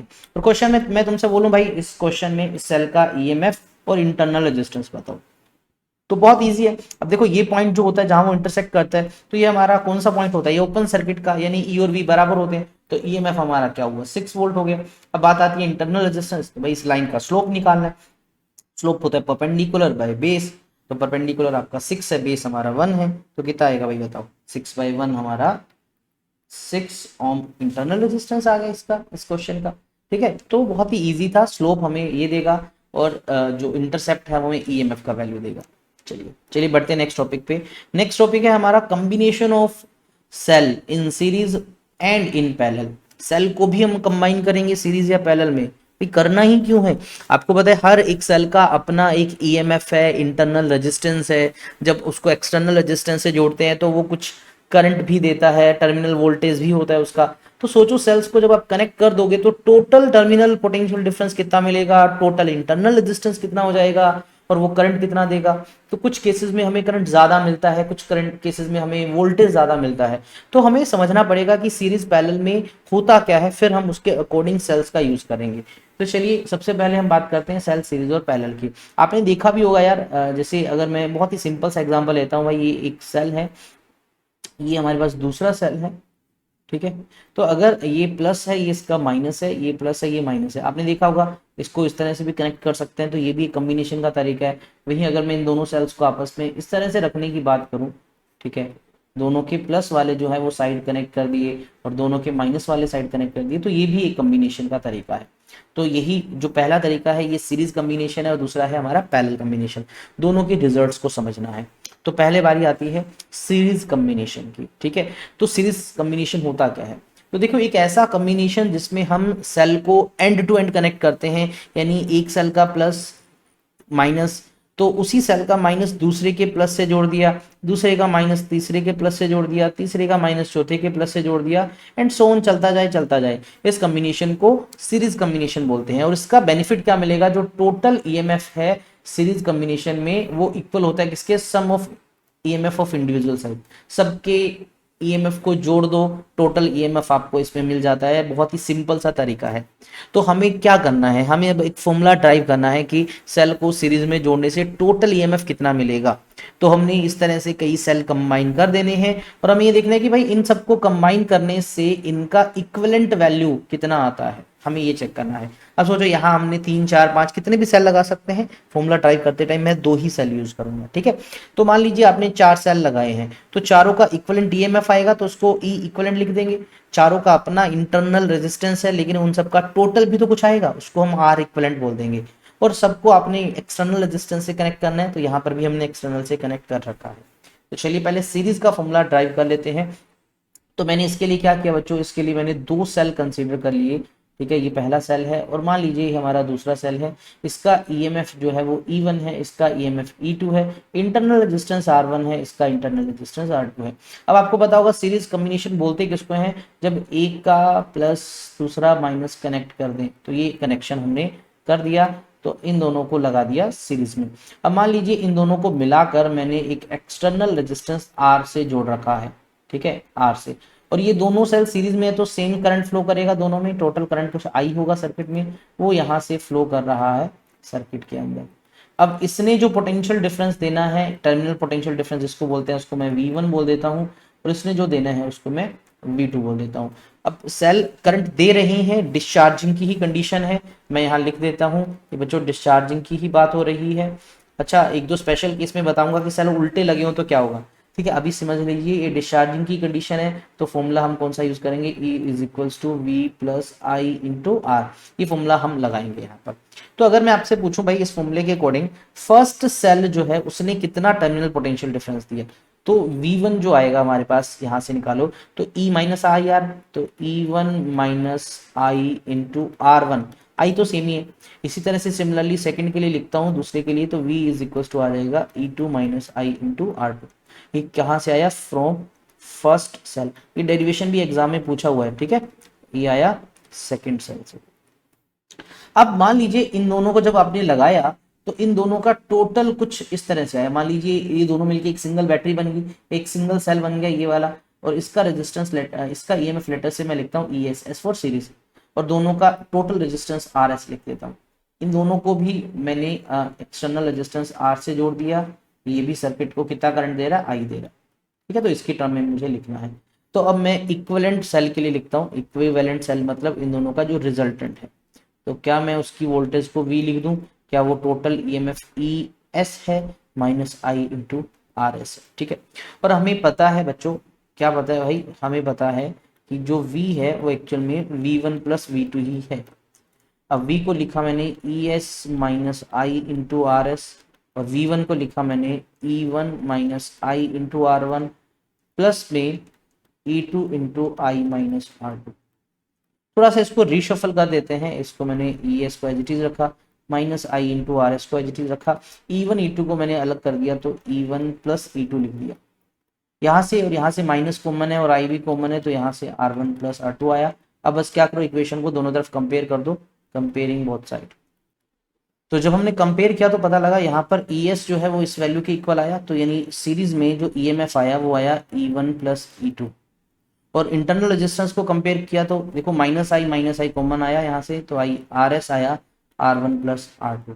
तो कुल मिला के रिजल्ट में हमें पता लगा कि भाई हमने तो अभी 2 सेल यूज किए, लेकिन सीरीज में उनका टोटल EMF उनका सिंपल एल्जेब्रिक सम होता है, और इंटरनल रेजिस्टेंस भी उनका सिंपल एल्जेब्रिक सम होता है, ठीक है। मुझे ये चीज रिजल्ट में पता लगी 2 सेल के लिए। 2 से ज्यादा सेल है उनका भी अभी मैं आपको कंडीशन बता देता हूँ। तो सबसे पहले बात आती है कि भाई इस तरह की सिचुएशन में टोटल रेजिस्टेंस कितना होता है। तो टोटल रेजिस्टेंस हमारा होगा R प्लस RS, यही होगा ना टोटल रेजिस्टेंस हमारा, ठीक है। या इसको लिख सकते हो R प्लस जितने भी रेजिस्टेंस है। जैसे इस पर्टिकुलर एग्जांपल में मैंने 2 लिए थे, तो मैं R plus R1 plus R2 लिख देता हूँ, क्योंकि ये है हमारा एक्सटर्नल, ये है हमारा इंटरनल। जब तक एक्सटर्नल जीरो नहीं बोला जाए तो आपने यहाँ जीरो नहीं लिखना। जीरो सिर्फ शॉर्ट सर्किट की कंडीशन में होता है। अब बात आता है सर्किट का टोटल करंट। भाई टोटल करंट का फॉर्मूला होता है टोटल EMF जो हमारा सीरीज में आया डिवाइड बाय टोटल रेजिस्टेंस जो है R प्लस RS, ठीक है। ये हमारा करंट का फॉर्मूला बन गया। और अगर अभी 2 सेल वाले के लिए मैं लिखूं तो भाई ये क्या आया था, E1 plus E2 divide by R plus R1 plus R2। मैं ऐसे लिख सकता हूँ इस चीज को। फिर आती है बारी भाई, अगर हम सेल जो ले रहे हैं वो सारे के सारे आइडेंटिकल हैं और बहुत सारे सेल ले रहा हूँ, अगर ऐसा है तो टोटल EMF आ जाएगा E1 प्लस E2 पर, जोड़ते जाओ यार, सिंपली मैं क्या n टाइम्स ऑफ E लिख दूं तो हमारा टोटल EMF आ गया भाई इतना। और टोटल इंटरनल रेजिस्टेंस भी क्या n टाइम ऑफ R हो जाएगा। तो इस सिचुएशन में चलिए करंट की वैल्यू मैं लिखता हूँ, क्योंकि करंट जनरली पूछ लिया जाता है। तो जो करंट बनेगा वो टोटल EMF जो कि आया NE divide by total resistance R plus NR। तो हमारे पास फॉर्मूला बन गया किस चीज का, करंट का, किस सिचुएशन में, जब हमारे पास n आइडेंटिकल सेल हो। अब इस n आइडेंटिकल सेल का जब मैंने करंट अभी निकाला फॉर्मूले से, अगर आपको याद होगा, तो I क्या लिखा था मैंने भाई, NE divide by R plus N into R। अब मैं आपसे पूछूं भाई इस सिचुएशन में जब हमने सेल को सीरीज में कनेक्ट किया तो मुझे करंट कब ज्यादा मिलेगा और कब कम मिलेगा, ठीक है। वो सब सिचुएशन समझते हैं। लेट अस से मैं पहली कंडीशन मानता हूं कि भाई अगर ये जो NR है, NR है क्या, सभी इंटरनल रेजिस्टेंस का सम। जब सभी इंटरनल रेजिस्टेंस का सम हमारे एक्सटर्नल रेजिस्टेंस से ज्यादा हो जाएगा तो क्या मैं इस चीज को ये अगर वैल्यू बड़ी है, ये उसके कंपैरिजन में छोटी है, तो क्या R को इग्नोर कर दूंगा, ठीक है। R को इग्नोर तब भी किया जा सकता है जब R की वैल्यू अप्रोक्सीमेटली 0 हो, यानी शॉर्ट सर्किट के केस में भी किया जा सकता है। तो अगर ऐसा है तो हमारा जो I का फॉर्मूला बन जाएगा वो बन जाएगा NE by N into R, N से N cancel, E by R, यानी हमें करंट मैक्सिमम मिलेगा जो शॉर्ट सर्किट में देता है एक सेल। तो बोल सकते हो भाई जब अगर ये सिचुएशन आ जाए तो करंट हमारा E बाई R होता है, तो ये सेम वही रिजल्ट है जब एक सिंगल सेल शॉर्ट सर्किट में जो करंट देता है वही हमें करंट दे देता है। दूसरी सिचुएशन अगर मैं इसका उल्टा लूं, एनआर हमारा बहुत छोटा है, आर हमारा बड़ा है, यानी सभी सेल मिलकर भी इंटरनल रेजिस्टेंस उन सब का एक्सटर्नल से कम है, तो उस केस में हम क्या करेंगे बच्चों, एनआर को इग्नोर कर देंगे, एनआर को इग्नोर करते ही एन ई बाई आर आ जाएगा, यानी N E by R, N times हमें ई बाई आर मिल रहा है, तो एक सिंगल सेल जो करंट देता है उसका एन टाइम्स मिल गया हमें, तो यानी इस सिचुएशन में सीरीज में हमें करंट बहुत ज्यादा मिलता है, तो सीरीज में अगर मुझे करंट ज्यादा चाहिए तो मैं ये यूज करता हूँ, ठीक है, ये सिचुएशन। अदरवाइज जो है आपको पता है सीरीज जो है वो टोटल ईएमएफ हमें ज्यादा देता है। अब आता है इसका एक स्पेशल केस, मैं स्टार लगा रहा हूँ, स्पेशल है, बहुत इंपॉर्टेंट है। कई बार ऐसा मिल सकता है कि आपको कोई सेल जो है अपोजिट पोलैरिटी के साथ कनेक्टेड मिल जाए, जैसे इस डायग्राम में देखो, इसका ये प्लस ये माइनस, लेकिन दूसरा जो है उस सेल का माइनस से कनेक्टेड है, यानी आप देखो जरा दूसरे सेल की आपको पोलैरिटी अपोजिट दिख रही होगी, क्योंकि इस सेल से करंट जा रहा है नीचे की तरफ दिखा रहे हैं, तो इसके लिए डिस्चार्जिंग की सिचुएशन है, लेकिन दूसरे सेल के लिए चार्जिंग की सिचुएशन हो जाएगी। तो इस चीज को अवॉइड करना है तो क्या करें, सिर्फ जहां जहां आपको ये सेल दिखा जिसकी पोलैरिटी अपोजिट है, बस आप उसके ईएमएफ को नेगेटिव ले लो, आप उसकी ईएमएफ को क्या लो, नेगेटिव ले लो, तो टोटल ईएमएफ जो आएगा ई सीरीज में वो क्या होता है, E1 प्लस E2 होता है, तो प्लस की जगह यहाँ पर माइनस लगा दो, तो आपका जो टोटल है वो E1 माइनस E2 आ जाएगा। हाँ, इंटरनल रेजिस्टेंस सिंपल ऐड करना है, वहां पर आपको कोई प्लस माइनस नहीं लगाना, क्योंकि रेजिस्टेंस का कोई प्लस माइनस कोई डायरेक्शन नहीं होती, ठीक है। करंट निकालना है तो करंट का आपको फॉर्मूला पता है, total EMF bye total resistance, बस टोटल ईएमएफ आपका E1 माइनस E2 आ जाएगा, रेजिस्टेंस तो वही simple R plus R1 plus R2, ठीक है। ये दोनों का आपको टर्मिनल पोटेंशियल दिखा रखा है, यहाँ पर आप देखिए जरा, पहले केस में नॉर्मल फॉर्मूला लगा रखा है, दूसरे में यहाँ पर प्लस का साइन आ गया, क्योंकि करंट हम अपोजिट डायरेक्शन में लेंगे दूसरे सेल के लिए। चलिए बढ़ते हैं, इस पे एक एग्जाम्पल भी है, उसको डिस्कस करना है हमारा, तो एग्जाम्पल क्वेश्चन की फॉर्मेट में आप देख सकते हो। आपको क्वेश्चन में बोला गया भाई आपको इस डायग्राम में जो दो वोल्ट मीटर दिख रहे हैं इन दोनों की रीडिंग बतानी है, ठीक है। सो दोनों की इंडिविजुअल रीडिंग बताने से पहले हमें ये तो पता होना चाहिए कि सर्किट से करंट जा कितना रहे, लेकिन एक चीज और देखो, इस सेल और इस सेल के पोलैरिटीज अलग अलग है, मतलब अपोजिट कनेक्ट कर रखा है, 15 वाला ये है, 10 वाला ये दे रखा है। अच्छा, करंट की डायरेक्शन आपको डायग्राम में नीचे की तरफ दिखा रखी है, तो यानी ये 10 वोल्ट वाले का करंट दिखा रखा है, तो 15 वाले के लिए क्या होगा, ये 15 वाले के तो अंदर एंटर कर रहा है, तो यहाँ पर ये इसके लिए चार्जिंग की सिचुएशन, तो यहाँ डिस्चार्जिंग वाला होगा। चलिए उन सबको समझने से पहले हम टोटल करंट निकालते हैं, ठीक है। तो आप बताओ क्या टोटल करंट निकालने के लिए मुझे total EMF bye total resistance लिखना पड़ेगा। अब टोटल ईएमएफ कैसे निकलेगा बच्चों, क्योंकि दोनों अपोजिट पोलैरिटी के हैं, तो भाई इन दोनों का डिफरेंस आएगा, तो बड़े में से छोटा माइनस कर दो, तो 15 15 minus 10 divide by external resistance 3 है हमारा, इंटरनल रेजिस्टेंस 1 प्लस 1 है, तो हमारा टोटल क्या आया 5 डिवाइड बाय 5, टोटल करंट आया 1 एम्पियर, यानी सर्किट से करंट जा रहा है 1 एम्पियर।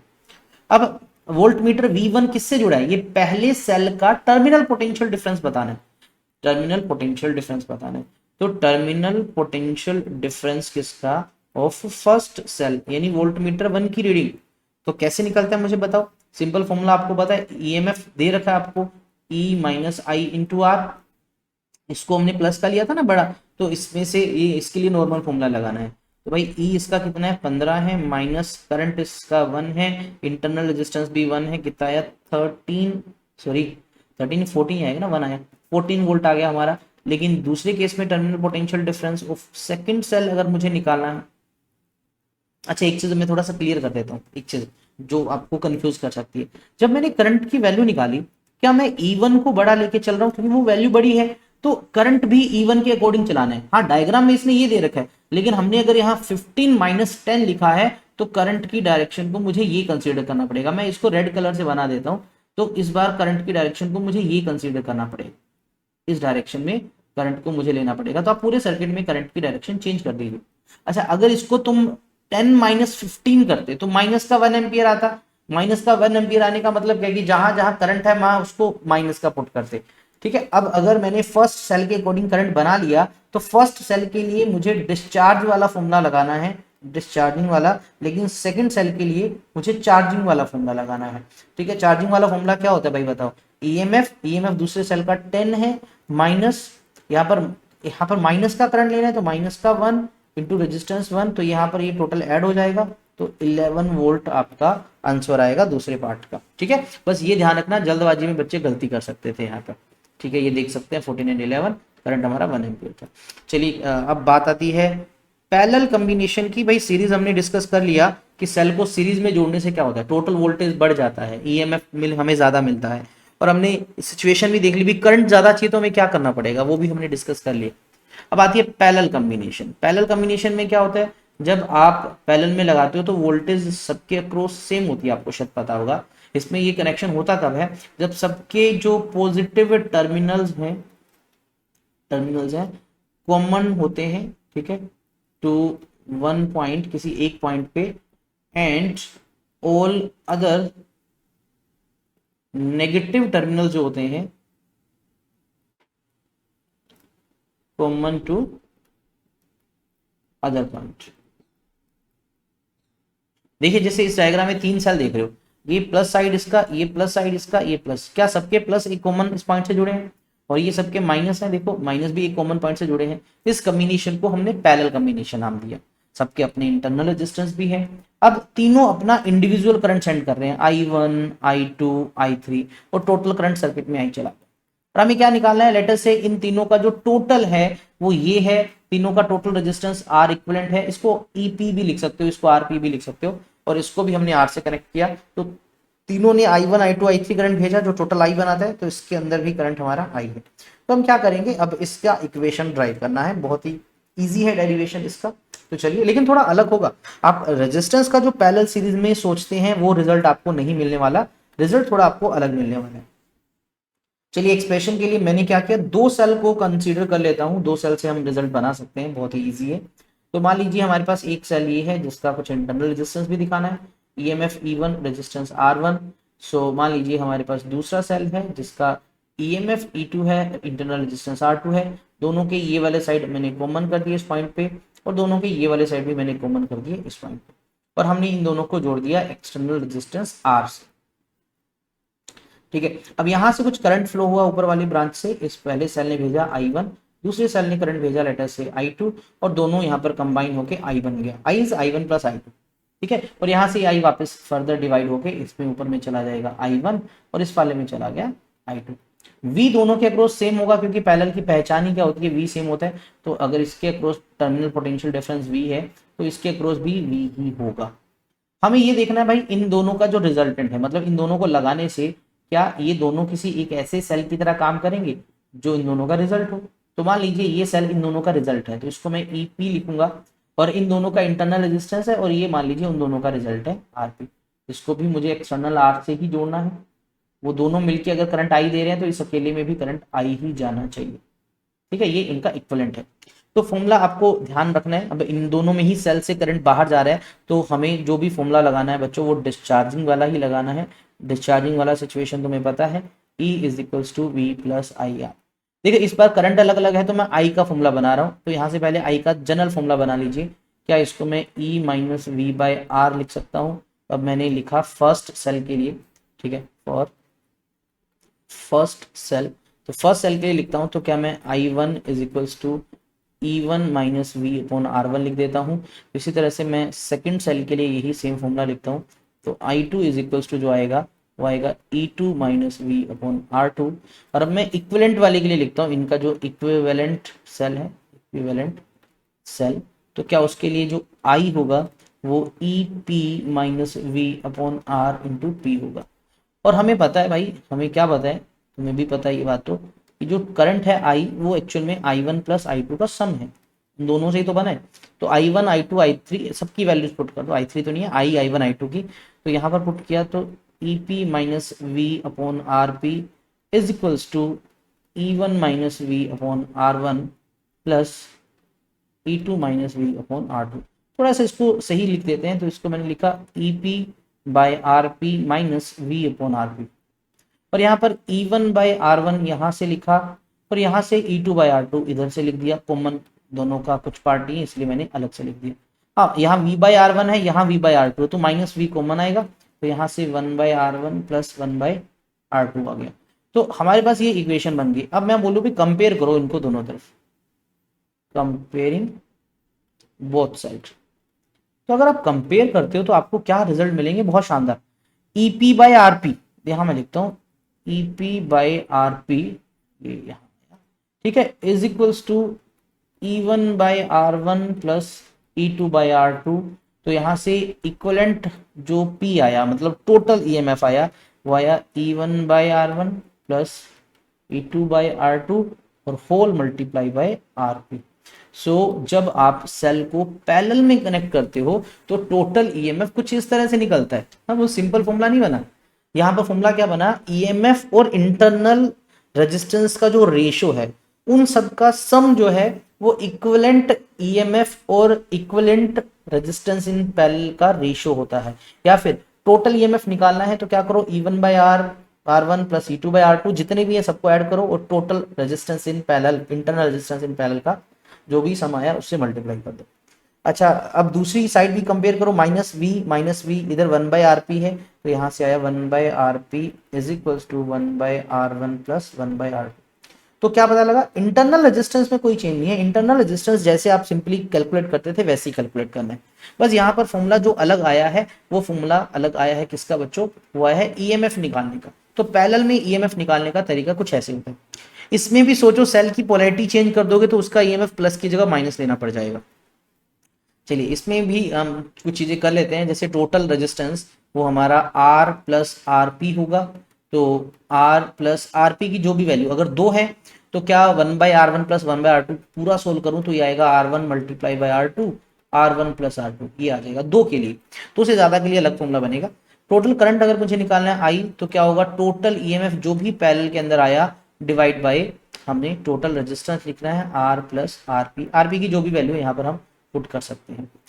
आइडेंटिकल सेल, ये केस इंपॉर्टेंट होते हैं। आइडेंटिकल सेल मतलब सारे सेल एक जैसे हैं। अगर ऐसा है तो पहले तो मैं निकालता हूँ आरपी, तो आरपी क्या हो जाएगा भाई, R बाई N हो जाएगा क्योंकि सारे आइडेंटिकल हैं तो ऐसे ही जुड़ेंगे। और अगर मैं टोटल ईपी निकालता हूँ तो उसका फॉर्मूला क्या था, E बाई आर, पहले के लिए दूसरे के लिए E बाई आर, तीसरे के लिए E बाई, ये तो चलता रहेगा। और लास्ट में क्या होता है आरपी, आरपी की वैल्यू क्या है R बाई N, तो ये आपका क्या आ जाएगा, ईपी आ जाएगा N times E by R multiply by R by N से N कैंसिल, R से R कैंसिल। तो EP जो आया वो E के इक्वल आया, जो कि एक बहुत इंपॉर्टेंट रिजल्ट दे गया। क्या पता लगा भाई, आइडेंटिकल सेल अगर तुम्हारे पास है सबको लगा दो पैरेलल में तो total EMF is equals to EMF of single cell. Yes, जब आप एक जैसे सेल्स को पैरेलल में लगाते हो तो टोटल ईएमएफ सिंगल सेल के ईएमएफ के जितना ही आता है। हाँ, रेजिस्टेंस इंटरनल कुछ अलग हो जाता है लेकिन टोटल ईएमएफ उतना ही रहता है। करंट की बात करो तो total EMF bye total resistance R plus R S. तो अगर टोटल ईएमएफ लिखना है तो वो तो E ही है, उसमें तो कोई चेंज नहीं आया। R plus R by N ये हमारा करंट का फॉर्मूला बन जाता है। हाँ, इसके अभी स्पेशल केस 2 करवा देता हूँ, ठीक है, करंट कब ज्यादा मिलेगा कब कम मिलेगा। चलिए केस देख लो। तो अभी अभी हमने फॉर्मूला लिखा I is equal to E divide by, यहाँ पर होता है R plus R by N। तो इसका एलसीएम अगर हम ले तो ये आ जाएगा N टाइम्स ऑफ E, ऊपर चला जाएगा ना ये, तो ये NR प्लस स्मॉल r, ये फॉर्मूला बन जाएगा। अब सिचुएशन नंबर 1, भाई इन दोनों को, नीचे वाली टर्म्स की बात हो रही है, जब R is very very less than N times R, यानी इस R को मुझे इग्नोर करना है। तो अगर इसको इग्नोर करूं तो NE बाई NR, N से N cancel, E by R, current हमारा E बाई R आ जाएगा, यानी एक सिंगल सेल जो करंट देता है उतना आ गया। लेकिन अगर मैं तुमसे बोलूं भाई इस NR की वैल्यू बहुत थोड़ी है, इंटरनल रेजिस्टेंस बहुत ज्यादा है सेल, ये सिचुएशन, तो क्या करूंगा, NR को इग्नोर कर दूंगा तो NE बाई R आ जाएगा, NE बाई R, तो करंट हमें N टाइम्स मिल जाता है, ठीक है, N टाइम मिल जाता है। और E बाई आर कब होता है भाई, देखो हमें मिला NE बाई R, और E बाई R अगर आपको याद होगा ये शॉर्ट सर्किट वाला करंट होता है। तो एक सेल शॉर्ट सर्किट में जितना करंट देता है वो तो मैक्सिमम वैल्यू देता है, उसका N टाइम्स मिल जाएगा, लेकिन उसके लिए सिचुएशन ये चाहिए भाई। चलिए क्वेश्चन आ गया भाई हमारा, ठीक है, सेल की पोलैरिटीज का बस आपको ध्यान रखना है इस तरह के क्वेश्चंस को सोल्व करते टाइम। तो आपको बोला भी रीडिंग बताओ एमीटर की, तो ये जो बीच में लगा है, तो सबसे पहले देखो सर्किट में 2 सेल हैं, एक ये लगा एक ये वाला, दोनों 2 वोल्ट दे रखे हैं, इंटरनल रेजिस्टेंस दोनों की 2 ओम दे रखे हैं। तो पहले तो निकालना है इक्विवेलेंट, तो उसको समझने के लिए बताओ क्या ये प्लस दोनों एक जगह कॉमन है डी पे, यस। क्या दोनों के माइनस एक जगह कॉमन है बी पे, यस, यानी ये पैरेलल वाली सिचुएशन है। और पैरेलल में दोनों लगाए तो इक्विवेलेंट निकालना है, EP लिख दो या E इक्विवेलेंट लिख दो, एक ही बात है। तो क्या पैरेलल में EMF दोनों का अगर सेम है तो सिंगल के बराबर आ जाएगा, तो टोटल EMF 2 वोल्ट ही रहेगा क्योंकि दोनों आइडेंटिकल हैं, आइडेंटिकल वाली केस लगेगी ना यहाँ पर। अच्छा, टोटल रेजिस्टेंस अगर मुझे निकालना है तो क्या निकालूंगा, टोटल रेजिस्टेंस निकालना है, एक्सटर्नल कितना है प्लस आर बाई एन, ये फॉर्मूला लगाते हैं। एक्सटर्नल है हमारा 2 ओम प्लस इंटरनल भी हमारा 2 है, और ऐसे कितने लगे हैं, 2 लगे हैं, तो टोटल आ जाएगा 3 ओम, या ऐसे समझ लो, ठीक है। इन दोनों का पैरेलल इसके साथ सीरीज में जोड़ देना, तो 3 ओम हमारा टोटल आ गया। अब हमें रीडिंग बोली है मीटर की, तो मतलब कुल मिला के हमें करंट पूछे। देखो करंट इस वाले से बाहर निकलेगा यहाँ से, करंट इस वाले से भी बाहर निकलेगा यहाँ से, दोनों का करंट यहाँ से आया, इधर से इसका करंट आया, इधर से इसका करंट आया, और दोनों ऐड होके इधर एंटर कर जाएगा, मीन्स टोटल करंट ही तो इधर जाएगा। तो करंट टोटल निकालने के लिए क्या चाहिए, टोटल ईएमएफ चाहिए आपको, डिवाइड बाय टोटल रेजिस्टेंस चाहिए आपको। टोटल ईएमएफ हमने 2 वोल्ट निकाला, टोटल रेजिस्टेंस 3 ओम निकाला, तो 2/3 आपका आंसर आ गया एम्पियर में। तो करंट आपका 2/3 एम्पियर आएगा, इसको 0.66 भी लिख सकते हो, ठीक है। सो चेक करते हैं, बिल्कुल सही है, 2/3 एम्पियर आएगा। ओके चलिए नेक्स्ट क्वेश्चन इसके जैसा सा ही है, लग रहा है हमें, चलिए सोल्व करते हैं। देखिए क्वेश्चन में क्या दे रखा है, आपको दे रखा है पोटेंशियल डिफरेंस ए और बी का 5 वोल्ट, मतलब ए पॉइंट और बी पॉइंट का जो टोटल पोटेंशियल डिफरेंस। अच्छा एक्सटर्नल रेजिस्टेंस नहीं दे रखा है इस सर्किट का, और ये सर्किट ओपन भी है, तो ये पोटेंशियल डिफरेंस हमारा टोटल ईएमएफ ही हुआ, ठीक है, ये टोटल ईएमएफ ही हुआ। अब क्वेश्चन में कहा भाई इस 3 वोल्ट वाले की पोलैरिटी चेंज कर दो, यानी ये 6 वोल्ट वाला 3 ओम वाला एज इट इज लगाया, लेकिन इस वाले की पोलैरिटी अपोजिट कर दी, किसकी, 3 वोल्ट वाले की। एक्स रेजिस्टेंस इसका नहीं दे रखा, शायद इसकी भी रिक्वायरमेंट पड़े। और अब जो पोटेंशियल डिफरेंस आया टर्मिनल का कितना आया, वो आपसे पूछ लिया क्वेश्चन में। तो भाई इस क्वेश्चन को सोल्व करना है, तो भाई इक्विवेलेंट वाले का यूज करो, पहले इस एक्स को निकालना पड़ेगा कितना है। देखो फर्स्ट केस के अंदर मुझे तुम बताओ, अगर मैं इसको E1 लिखूं, इसको R1 लिखता हूं बच्चे, इसको E2 लिखता हूं और R2 की जगह मैं X लिख देता हूं, क्या टोटल निकालने के लिए आपको E1/R1 plus E2/R2 into R equivalent, R equivalent क्या होता है, R1 multiply by R2 divide by R1 plus R, ठीक है, ऐसे मैं डायरेक्ट लिख देता हूँ, ठीक है बच्चे। सो अब इनको अगर मल्टीप्लाई करो तो थोड़ा सा सिंपल कर लेते हैं, क्योंकि बाद में वैल्यू से पुट करनी है। तो E1/R1 को R1 मल्टीप्लाई बाई R2 से मल्टीप्लाई किया, तो R1 से R1 कैंसिल हो गया, तो E1/R2 आया, प्लस इसी तरह से E2/R1 आया, ठीक है, divide by R1 plus R2। ये थोड़ा सिंप्लीफाई कर दिया मैंने, ठीक है, हालांकि तुम वैल्यूज पुट करके इक्वेशन बना सकते हो। इसकी वैल्यू 5 गिवन है टोटल की। अब इसको V क्यों नहीं लिखा भाई, क्योंकि एक्सटर्नल सर्किट जो है हमने ये दोनों का कॉम्बिनेशन किसी से जोड़ ही नहीं रखा, दोनों का कॉम्बिनेशन जो है वो इक्विवेलेंट ही तो देता है। E1 का वैल्यू है हमारे पास 6, R2 का वैल्यू है हमारे सॉरी R2 का मुझे नहीं पता, वो X है, प्लस E2 है हमारा 3, R1 है हमारा 3। ओके वैल्यू पुट कर दी, R1 प्लस R2 तो 3 प्लस X, तो मल्टीप्लाई कर दो, 15 plus 5X is equals to 6X plus 9, तो 9x नहीं आएगा, 9 आएगा, तो इसको इधर ले जाओ, 15 minus 9 is equals to x, तो x इज इक्वल्स टू आया 6, तो हमारा 6 ओम सेकंड वाले का रेजिस्टेंस है, यानी ये मिल गया 6 ओम। अब दूसरे को निकालना बहुत इजी है, अब फिर से आपको टोटल इक्विवेलेंट पूछ लिया आपसे, ठीक है, इस बार इक्विवेलेंट निकालना है, फॉर्मूला वही लगाओ आप, कौन सा, E1/R1 प्लस माइनस का E2/R2 और R इक्वलेंट यानी R1 R2 divide by R1 plus R। यह माइनस क्यों लगाया, क्योंकि ये अपोजिट पोलैरिटी का। सो E1 की वैल्यू है 6 divide by 3 minus 3 divide by 6 multiply by R1 R2 का मल्टीप्लाई, तो 6 3 जा 18 डिवाइड बाई दोनों का सम विच इज 9, तो हमारा आया ये 2 माइनस 1/2 मल्टीप्लाई बाई 2, सो ये आ जाएगा आपका 3/2 मल्टीप्लाई बाई 2 3 है ना, सो 3 वोल्ट आपका आंसर आया। ठीक है चेक कर लेते हैं भाई आंसर नेक्स्ट पेज पे है या नहीं ये। ओके भाई कुल मिला के आंसर सही आ गया। चलिए नेक्स्ट बढ़ते हैं हमारे नेक्स्ट टॉपिक पे, जो कि again very very important topics numerical point of view से आ जाते हैं। सो फर्स्ट ऑफ ऑल ये किरचॉफ रूल्स है क्या। देखिए सर्किट जो होते हैं कई बहुत सिंपल होते हैं, जैसे ये अभी जो क्वेश्चन किया ये थोड़े सिंपल सर्किट्स थे, लेकिन अगर मैं तुमसे बोल दूं कि कुछ सर्किट में इस तरह से रेजिस्टेंस दे रखा है, और मान लीजिए यहाँ पर एक सेल है, यहाँ पर एक रेजिस्टेंस है, यहाँ पर भी एक सेल ऐसे दे रखा है, और यहाँ पर भी एक रेजिस्टेंस दे रखा है, तो मेरा आपसे एक सिंपल क्वेश्चन है भाई R1 R2 का बताओ क्या ये पैरेलल में है या सीरीज में R1 R2। आप डिसाइड ही नहीं कर सकते, रीजन क्योंकि यहाँ एक से ज्यादा सेल आपको मिल गए, आप बता नहीं सकते। हाँ फिर भी R2 R3 आपको पैरेलल में दिख रहे, ये तो हुआ थोड़ा सा कॉम्प्लेक्स सर्किट, इससे भी ज्यादा कॉम्प्लेक्स सर्किट हो सकते हैं। तो ऐसे कॉम्प्लेक्स सर्किट्स को सोल्व करने के लिए हमारे पास कुछ सर्टेन लॉज हैं, कुछ सर्टेन रूल्स हैं, जिनमें आता है हमारा किरचॉफ रूल्स। ठीक है, तो किरचॉफ रूल्स क्या है? दो लॉ हैं जो किरचॉफ नाम के एक फिजिस्ट ने दिए थे। ठीक है, ये जो दो रूल्स हैं उनमें एक रूल आपका पोटेंशियल डिफरेंस से रिलेटेड होगा, एक्चुअल में ये सेकंड रूल होगा हमारा, और एक रूल हमारा करंट से रिलेटेड होगा। ठीक है, ये हमारा फर्स्ट रूल होगा। इसकी हेल्प से हम किसी भी कॉम्प्लिकेटेड सर्किट को सोल्व कर सकते हैं, यानी उसका टोटल ईएमएफ या टोटल वोल्टेज या मान लीजिए किसी ब्रांच का करंट है वो कैलकुलेट करना है, हम निकाल सकते हैं। तो इसको अप्लाई करने से पहले आपको एक दो चीजें पता होना चाहिए। फर्स्ट ऑफ ऑल आपको जंक्शन वर्ड का थोड़ा सा आइडिया होना चाहिए। जंक्शन बोलते हैं किसको?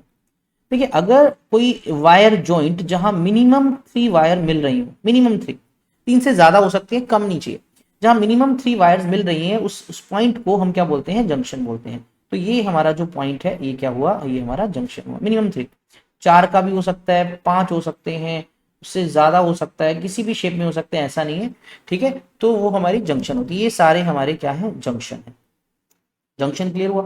अच्छा, अगर आपके पास कोई क्लोज्ड लूप है या कोई क्लोज सर्किट बोल दो, उसमें रेजिस्टेंस पैरेलल कुछ भी लगे हो सीरीज में, हमें कोई मतलब नहीं है, एक सेल लगाओ, दो सेल लगाओ, लेट अस से ये पॉइंट ए है, ये पॉइंट बी है, ये पॉइंट सी है, ये पॉइंट डी है।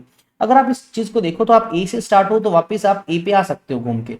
इस क्लोज पाथ को, इस क्लोज्ड पाथ को या सर्किट को हम जनरली लूप बोलते हैं। क्या बोलते हैं बच्चों? लूप बोल देते हैं। तो ये जो दो वर्ड है, जंक्शन और लूप, आपको हम इन नेक्स्ट लॉज में पढ़ने वाले हैं। जो किरचॉफ का फर्स्ट लॉ है, जिसको कि हम जंक्शन लॉ भी बोल देते हैं, किरचॉफ्स जंक्शन लॉ या किरचॉफ्स करंट लॉ, शॉर्ट में कई बुक्स में केसीएल लिखा होता है, K for Kirchhoff, C for current, C L for law, Kirchhoff's current law, KCL.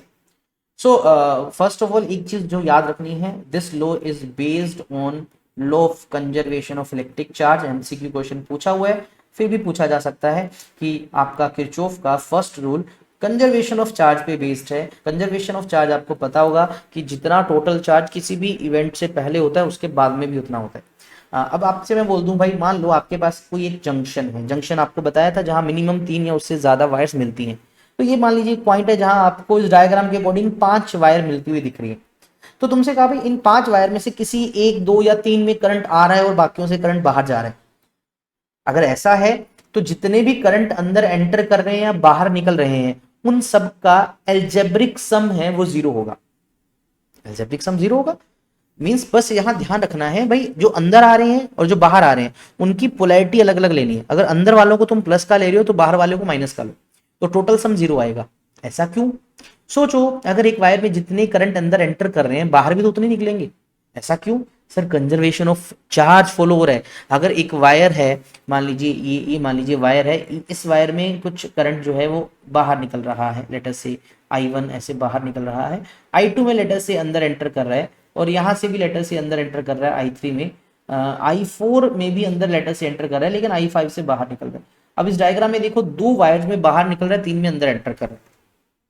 अब 3 में मान लीजिए 3 वायर्स में I2, I3, I4 वाले में कुछ चार्ज एंटर किया प्लस का, वो प्लस का चार्ज लेटर से 5 कूलम एंटर किया। क्या वो 2 वायर में से जब निकलेगा वो 3 कूलम होके निकलेगा? नहीं। क्या वो 6 कूलम होके निकलेगा? नहीं, क्योंकि चार्ज तो कंजर्व है, जितना एंटर करेगा उतना बाहर जाना चाहिए। ऐसा भी नहीं कि वो उस जंक्शन पे आके रुक जाएगा। ठीक है, तो इसीलिए चार्ज कंजर्वेशन पे ये बेस्ड है। इसकी स्टेटमेंट 2 तरीके से लिखी जाती है। देखो, एक बहुत ही सिंपल तरीके से, हम यहाँ पर वायर जंक्शन की बात कर रहे हैं, तो जंक्शन में कुछ वायर्स करंट को अंदर लेके आएंगी, कुछ बाहर लेके जाएंगी। तो अगर आप प्रॉपर रूल यूज करते हैं, साइन यूज करते हैं, तब आपने जो सबसे मेन स्टेटमेंट है वो ये लिखनी है, the algebraic sum of all current meeting at any junction in a circuit is 0। ये इंपॉर्टेंट लाइन है, ये इसकी स्टेटमेंट है। यस, बिल्कुल। अगर आप यहाँ पर एल्जेब्रिक सम की बात कर रहे हो तो यहाँ रूल यूज होगा, प्लस माइनस साइन लगाने पड़ेंगे, अभी रूल भी बता दूंगा आपको। ठीक है, तो आप बोल सकते हो algebraic sum of all current meeting at a junction in a circuit. किसी भी सर्किट में कोई जंक्शन है, वहां पर जितने भी करंट मिल रहे हैं उन सबका सम 0 होगा। इसका एक कंक्लूजन और भी निकल सकता है, क्या? अभी जरा चेक करते हैं। तो इसको मैथमेटिकली भी लिखना है, आपने ये थ्योरेटिकल लिखा, मैथमेटिकली लिख सकते हो, समेशन I 0 होगा, सम I 0 होगा, सभी करंट्स का सम 0 है। हमने रूल किया क्या भाई, देखो जो भी अंदर एंटर कर रहा है, जो भी अंदर एंटर कर रहा है, लेटर से मैं उसको प्लस का लेता हूँ और जो बाहर निकल रहा है उसको मैं माइनस का ले लेता हूँ।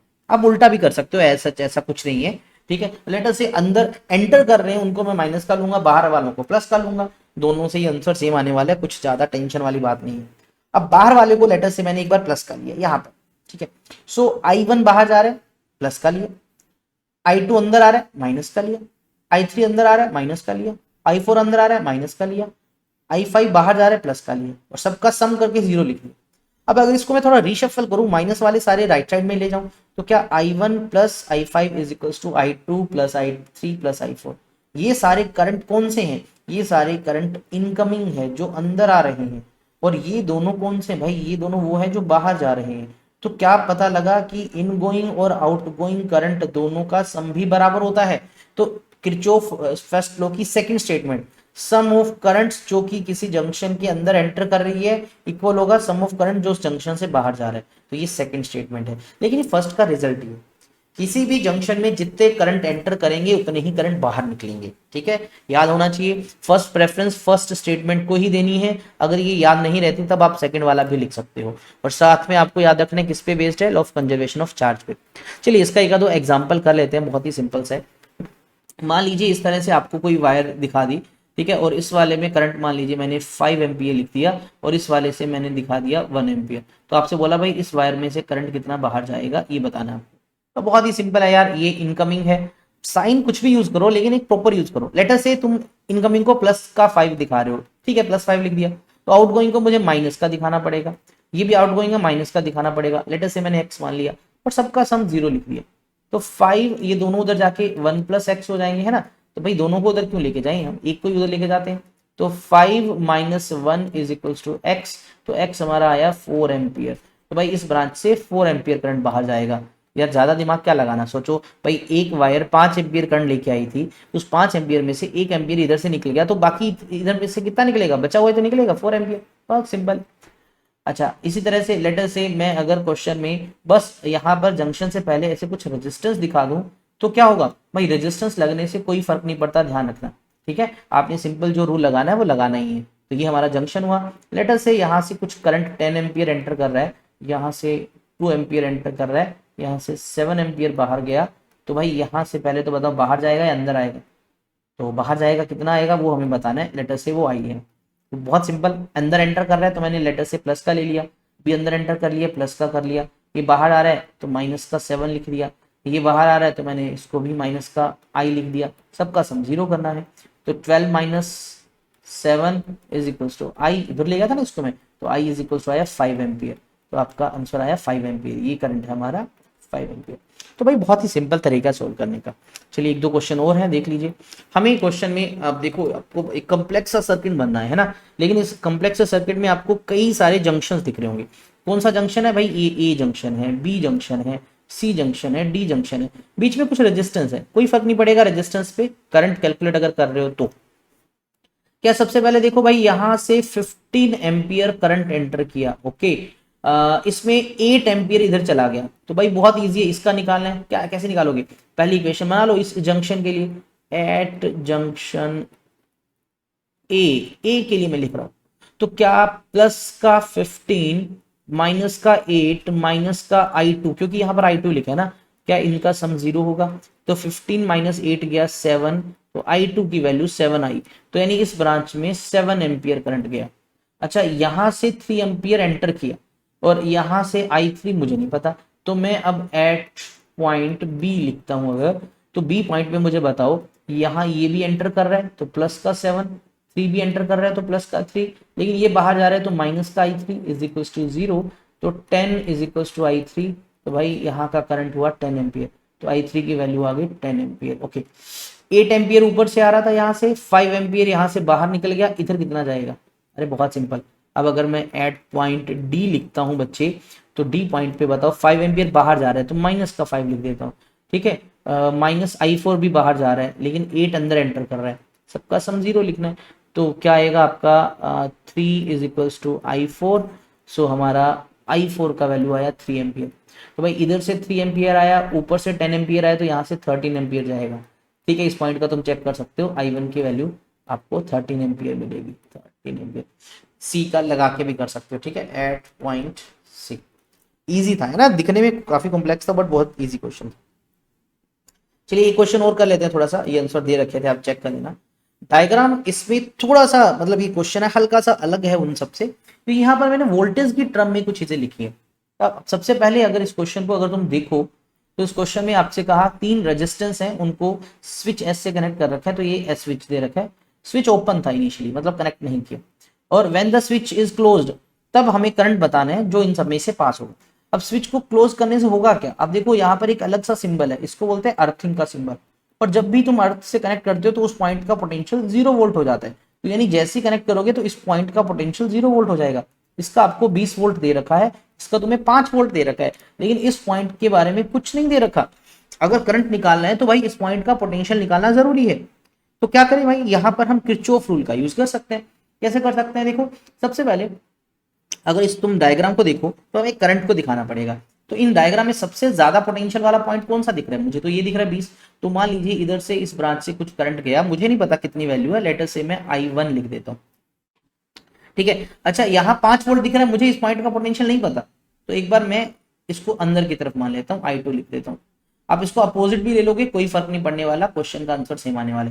और यहाँ से 0 वोल्ट है तो भाई नीचे की तरफ करंट दिखाना है, तो इसको मैंने I3 दिखा दिया। कम की तरफ ही तो जाता है, हायर से लोअर ही तो जाता है। अब क्या इस पॉइंट पे कुछ करंट एंटर कर रहे हैं, कुछ बाहर निकल रहे हैं, तो according to Kirchhoff first law KCL, क्या I1 अंदर एंटर कर रहा है, मैं उसको प्लस का लिखता हूँ, I2 भी अंदर एंटर कर रहा है, प्लस का लिखता हूँ, I3 बाहर निकल रहा है तो माइनस का लिखता हूँ। क्या तीनों का सम 0 लिख दूं, बिल्कुल लिखा जा सकता है। अगर ऐसा है तो क्या मैं इसको थोड़ा सा रीशफल करूं, तो I1 plus I2 is equal to I3 लिख दूं। इनकमिंग करंट आउटगोइंग करंट के बराबर है। तो क्या करंट को कैसे लिखा जा सकता है, क्या वोल्टेज होता है करंट इंटू रेजिस्टेंस, तो करंट को वोल्टेज बाय रेजिस्टेंस लिख सकते हैं। वोल्टेज कौन सा, एक्चुअल में ये होता है बच्चे पोटेंशियल डिफरेंस। तो अब I1 चाहिए, तो क्या I1 करंट A और इस पॉइंट के बीच में, लेटर से इस पॉइंट का नाम X है, तो A और X का पोटेंशियल डिफरेंस कितना है, तो मुझे इस पॉइंट का पोटेंशियल नहीं पता, लेटर से इस पॉइंट का पोटेंशियल V है। तो क्या I1 को मैं पोटेंशियल डिफरेंस यानी 20 माइनस V डिवाइड बाई इसका रेजिस्टेंस 2, प्लस क्या I2 को क्या लिख सकता हूँ 5 माइनस V पोटेंशियल डिफरेंस यही होगा, divide by resistance 4 is equal to I3 के लिए क्या लिखूंगा बच्चे, ये हायर मैंने लिया, करंट नीचे जा रहा है ना, तो V minus 0 divide by resistance 2। तो भाई यहां से हम इक्वेशन से सोल्व कर सकते हैं इसको।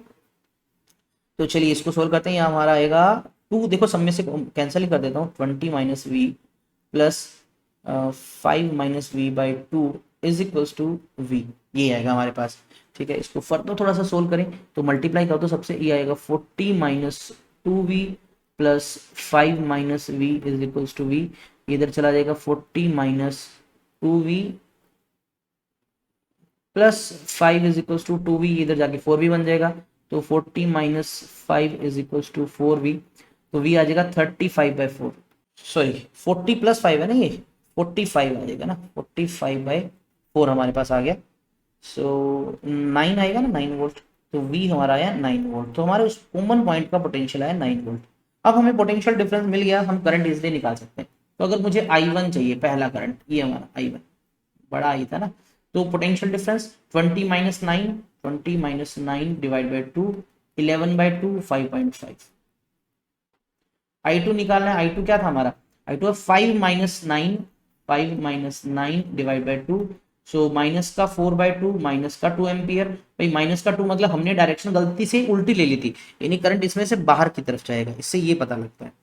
अच्छा इसी तरह से मुझे अगर I3 निकालना है, तो I3 कैसे निकलेगा भाई, ये है 9 माइनस 0 डिवाइड बाई 2, ये आएगा 4.5 एम्पियर, यानी इस ब्रांच में जो करंट गया वो आया 4.5 एम्पियर। हालांकि क्वेश्चन में हमसे पूछा था इस स्विच को ऑन करते इस ब्रांच में से कितना जाएगा, इस ब्रांच में जाएगा 4.3, यानी हमें मेन इसका आंसर बताना था। हालांकि मैंने पूरा डिटेल में बताई दी आपको क्वेश्चन में। चलिए देख लीजिए, ये आंसर आपको सारे वही दे रखे हैं। अब बारी आती है किरचॉफ के सेकंड रूल की। अब किरचॉफ का सेकंड रूल, जिसको कि हम किरचॉफ वोल्टेज लॉ या फिर लूप रूल बोल देते हैं। देखिए फर्स्ट जो था वो जंक्शन से रिलेटेड था, करंट से भी रिलेटेड था। सेकंड रूल है लूप से रिलेटेड और ये वोल्टेज के बारे में बताता है। इसको समझना बहुत आसान है, तो इसको समझाने से पहले मैं एक दो बेसिक चीजें तुम्हारी क्लियर करना चाहूंगा। देखिए हमेशा याद रखना, मान लीजिए ये कोई रेजिस्टेंस है, ठीक है, और ये कोई पॉइंट ए है और ये कोई पॉइंट बी है, और ये इसकी कुछ रेजिस्टेंस की वैल्यू आर है। और अगर मैं तुमसे बोल दूं बच्चों कि इस पॉइंट को मैं एक वोल्टेज से जोड़ता हूं, इसको भी एक वोल्टेज से जोड़ता हूं, और करंट इस डायरेक्शन में फ्लो कर रहा है, तो आपको पता है करंट हमेशा कहां से कहा जाता है? हायर पोटेंशियल से लोअर पोटेंशियल से। यानी वी ए का पोटेंशियल ज्यादा है किससे? वी बी से, है ना, तभी तो करंट जा रहा है, हमेशा हायर से लोअर जाता है। तो अगर मैं क्या करूं, इसका पोटेंशियल डिफरेंस लिखता हूं V A minus V B का, वो किसके इक्वल होगा? इस करंट मल्टीप्लाई बाय रेजिस्टेंस के इक्वल होगा, है ना। यही तो होगा कि अगर इस करंट को इस रेजिस्टेंस से मल्टीप्लाई करूंगा तो मुझे क्या मिलेगा? मुझे इन दोनों पॉइंट्स का पोटेंशियल डिफरेंस मिलेगा। यस। सो जब भी आपको कुछ रेजिस्टेंस मिल जाए, लेट अस से मैंने यहाँ पर इसका वैल्यू 2m लिखा और इसमें करंट जा रहा है 5 एम्पियर, तो इसका मतलब पता है, इसका मतलब ये है कि भाई अगर मैं ए से बी पॉइंट पे जा रहा हूं, अगर मैं इस पॉइंट ए से बी में जा रहा हूं, पता है कितना पोटेंशियल डिफरेंस आ जाएगा? तो 5 मल्टीप्लाई बाय 2 10 वोल्ट।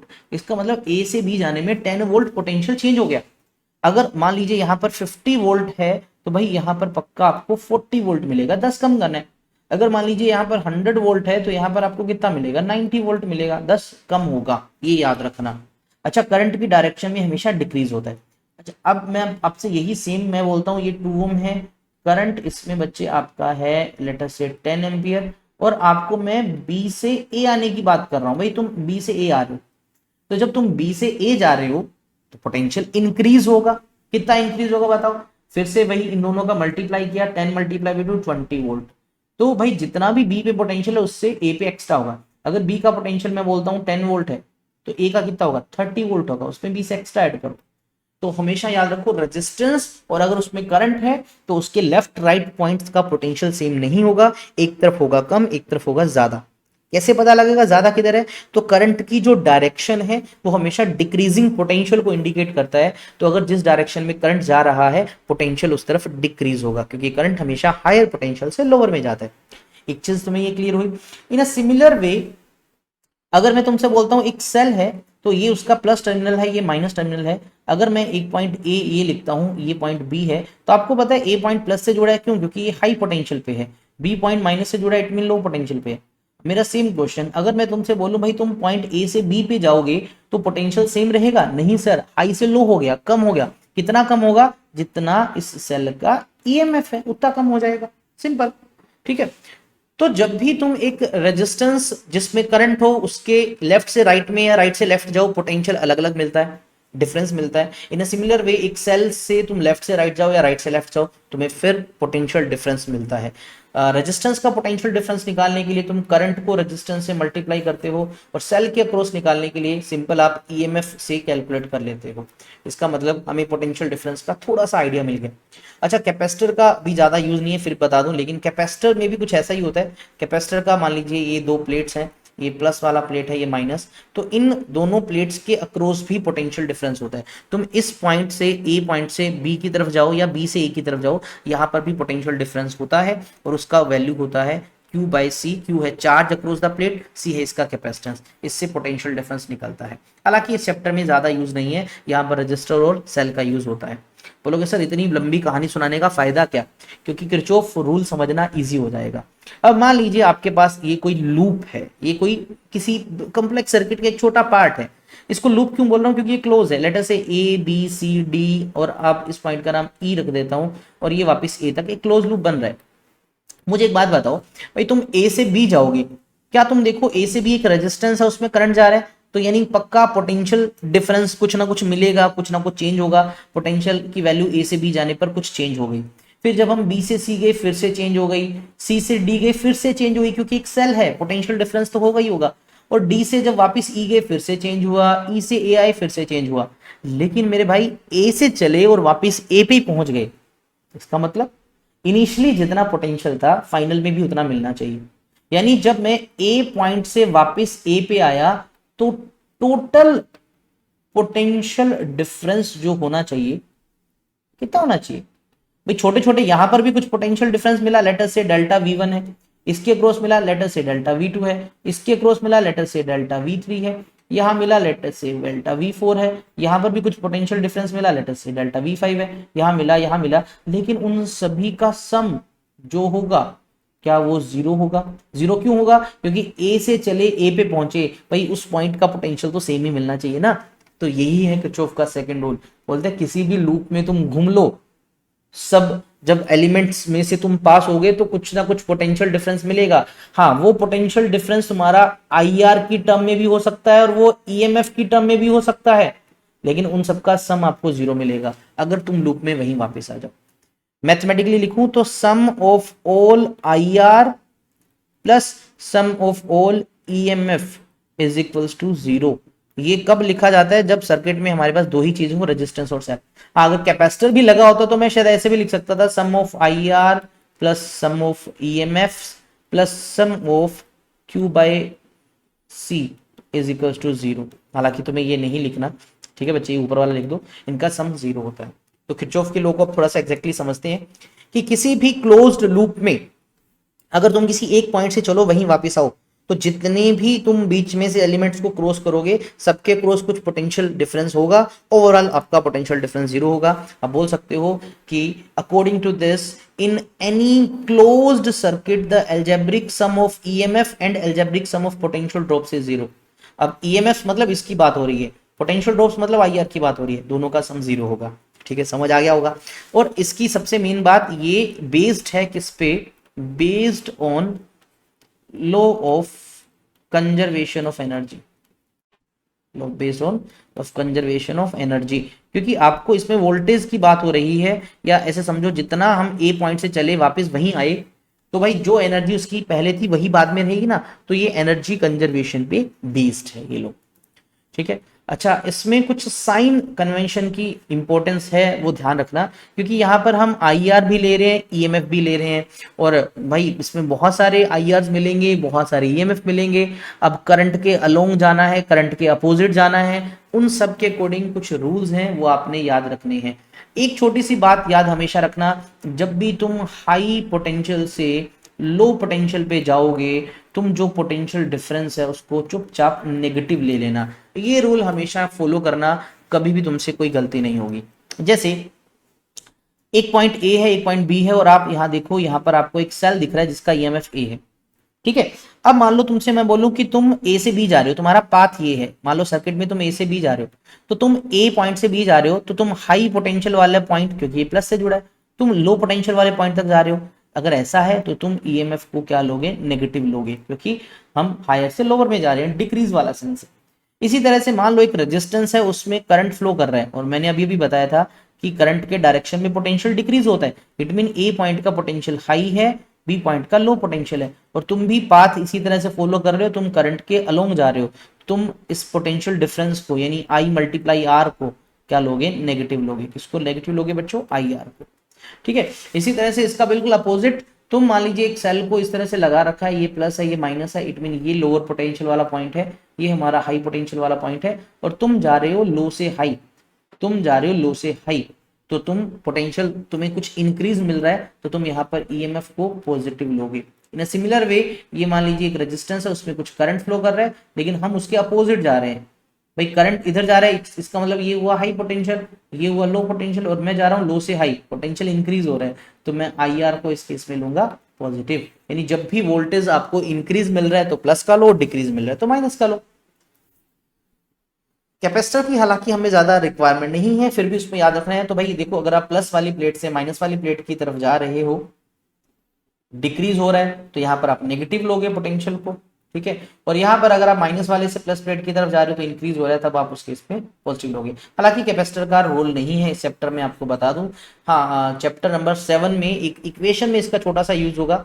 ठीक है, तो हम वहां सिंपली कर लेंगे। चलिए, क्वेश्चन आ गया भाई, किस पे, किरचॉफ के रूल पे बेस्ड है। अब इस डायग्राम को अगर तुम देखो तो इसमें तुम्हें दो सेल दिख रहे हैं, और टोटल 3 रेजिस्टेंस भी दिख रहे हैं। अब इनको अगर तुम नाम दो भाई, इसको तुम R1 नाम दे दो, इसको तुम R2 नाम दे दो, और इसको मैं R3 नाम दे देता हूँ, लेकिन तुम इन R1 R2 R3 का एग्जैक्ट नहीं बता सकते ये सीरीज में या पैरेलल में।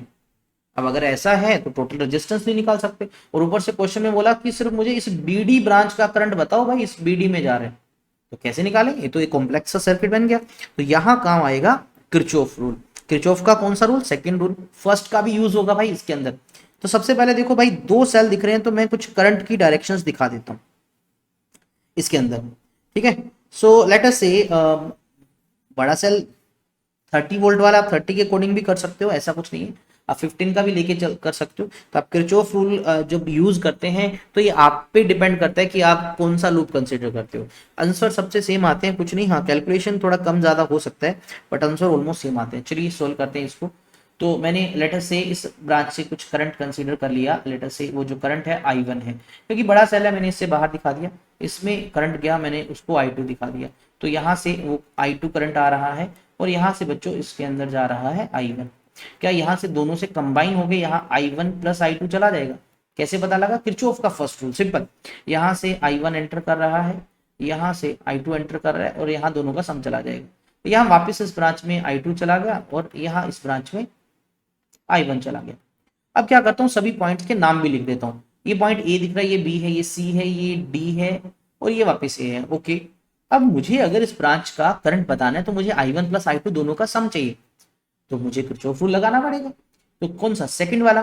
तो लूप चाहिए, लूप भाई इसमें मुझे 3 दिख रहे हैं, A B D A, B C D B और एक बड़े वाला लूप, कौन सा? ए बी सी डी ए।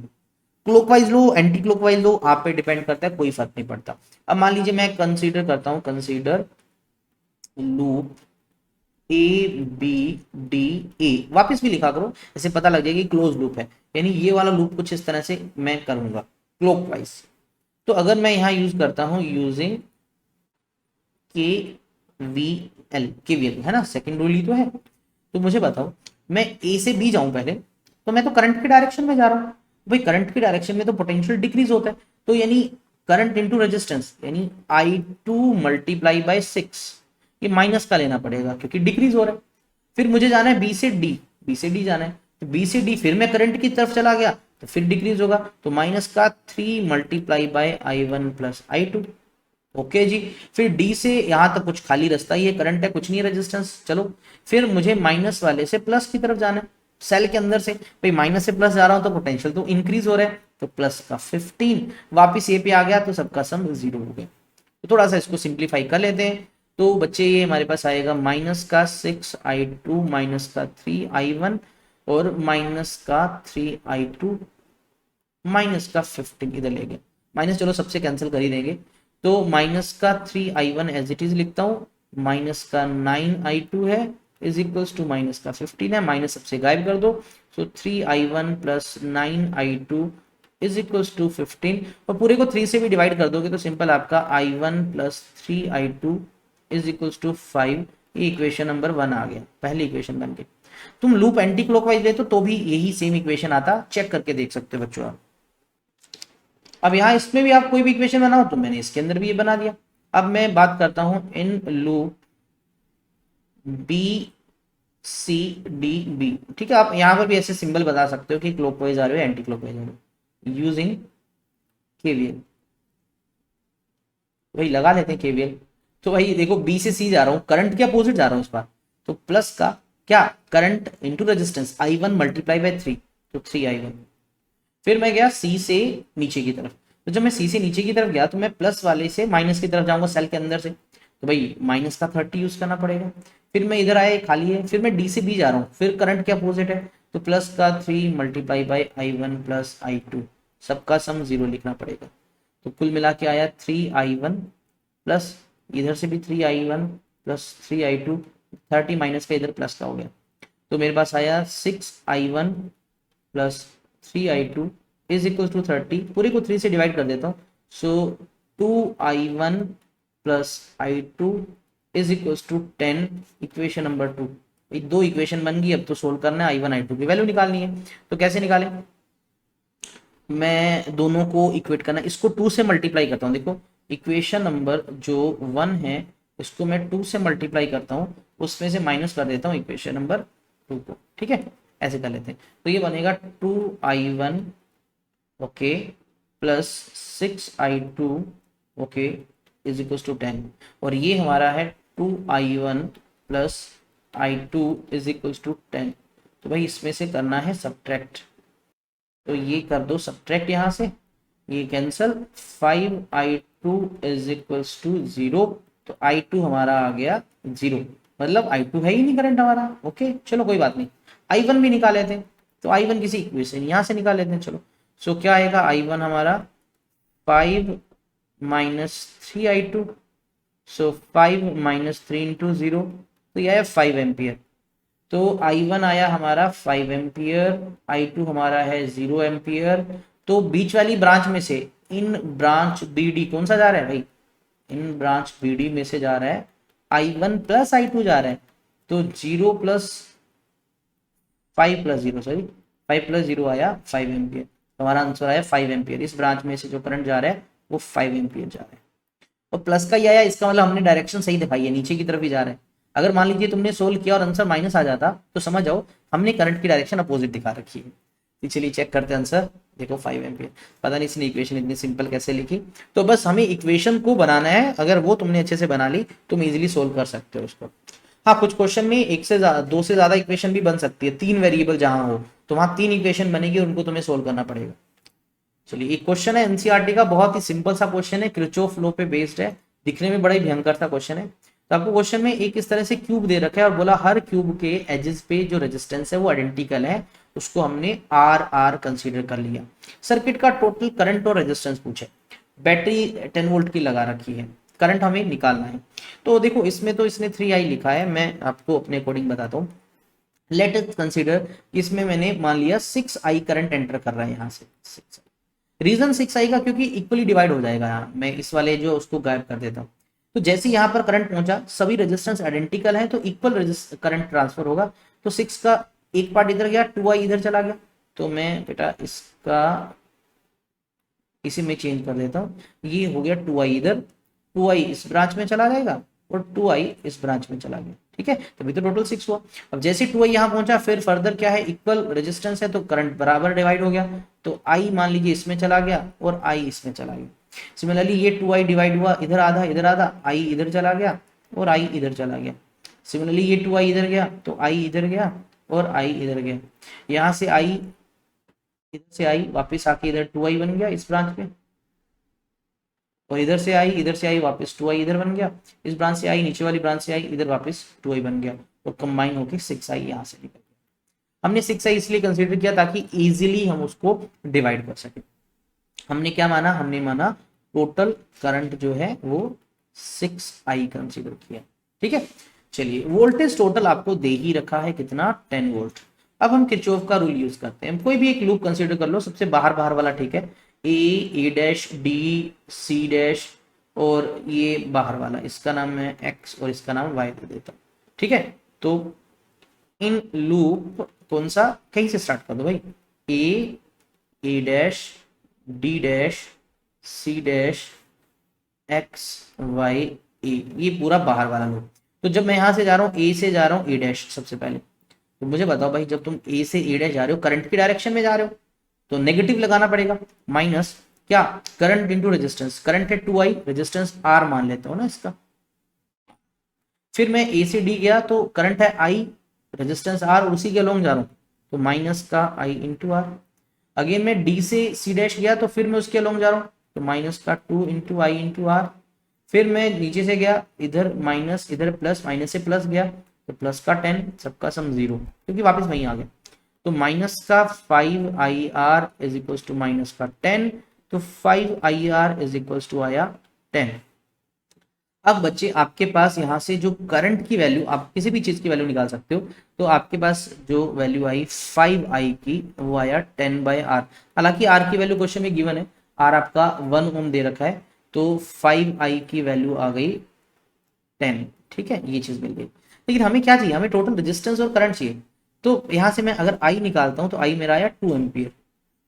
तो अगर आपसे बोलो भी टोटल करंट बताओ सर्किट का, तो टोटल करंट मैंने कितना माना था, मैंने 6i कंसीडर किया था, तो 6 इंटू आई की वैल्यू 2 है, तो टोटल करंट सर्किट में 12 एम्पियर फ्लो कर रहा है। अच्छा, फिर सर्किट का आपसे टोटल रेजिस्टेंस पूछा, भाई टोटल रेजिस्टेंस सिंपल आसान है, टोटल वोल्टेज को टोटल करंट से डिवाइड कर दो। टोटल वोल्टेज क्वेश्चन में 10 वोल्ट अप्लाई करने के लिए बोला, करंट टोटल 12 है, तो कितना आएगा आपका 5/6 ओम रेजिस्टेंस आ गया। देखो क्वेश्चन कितना सिंपल बन गया, डायग्राम कितना मुश्किल था। चलिए इसी तरह से एक नेक्स्ट क्वेश्चन है एनसीईआरटी का, ये भी एग्जांपल है, तो ये तुम्हारे लिए मैं छोड़ूंगा सोल्व करने के लिए।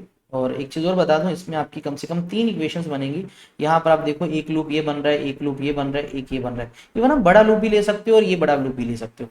तो टोटल आप देखोगे डायग्राम में आपको I1 I2 और I3 तीन आपको करंट दिख रहे हैं। तो मिनिमम 3 इक्वेशन से ही सोल्व करना पड़ेगा।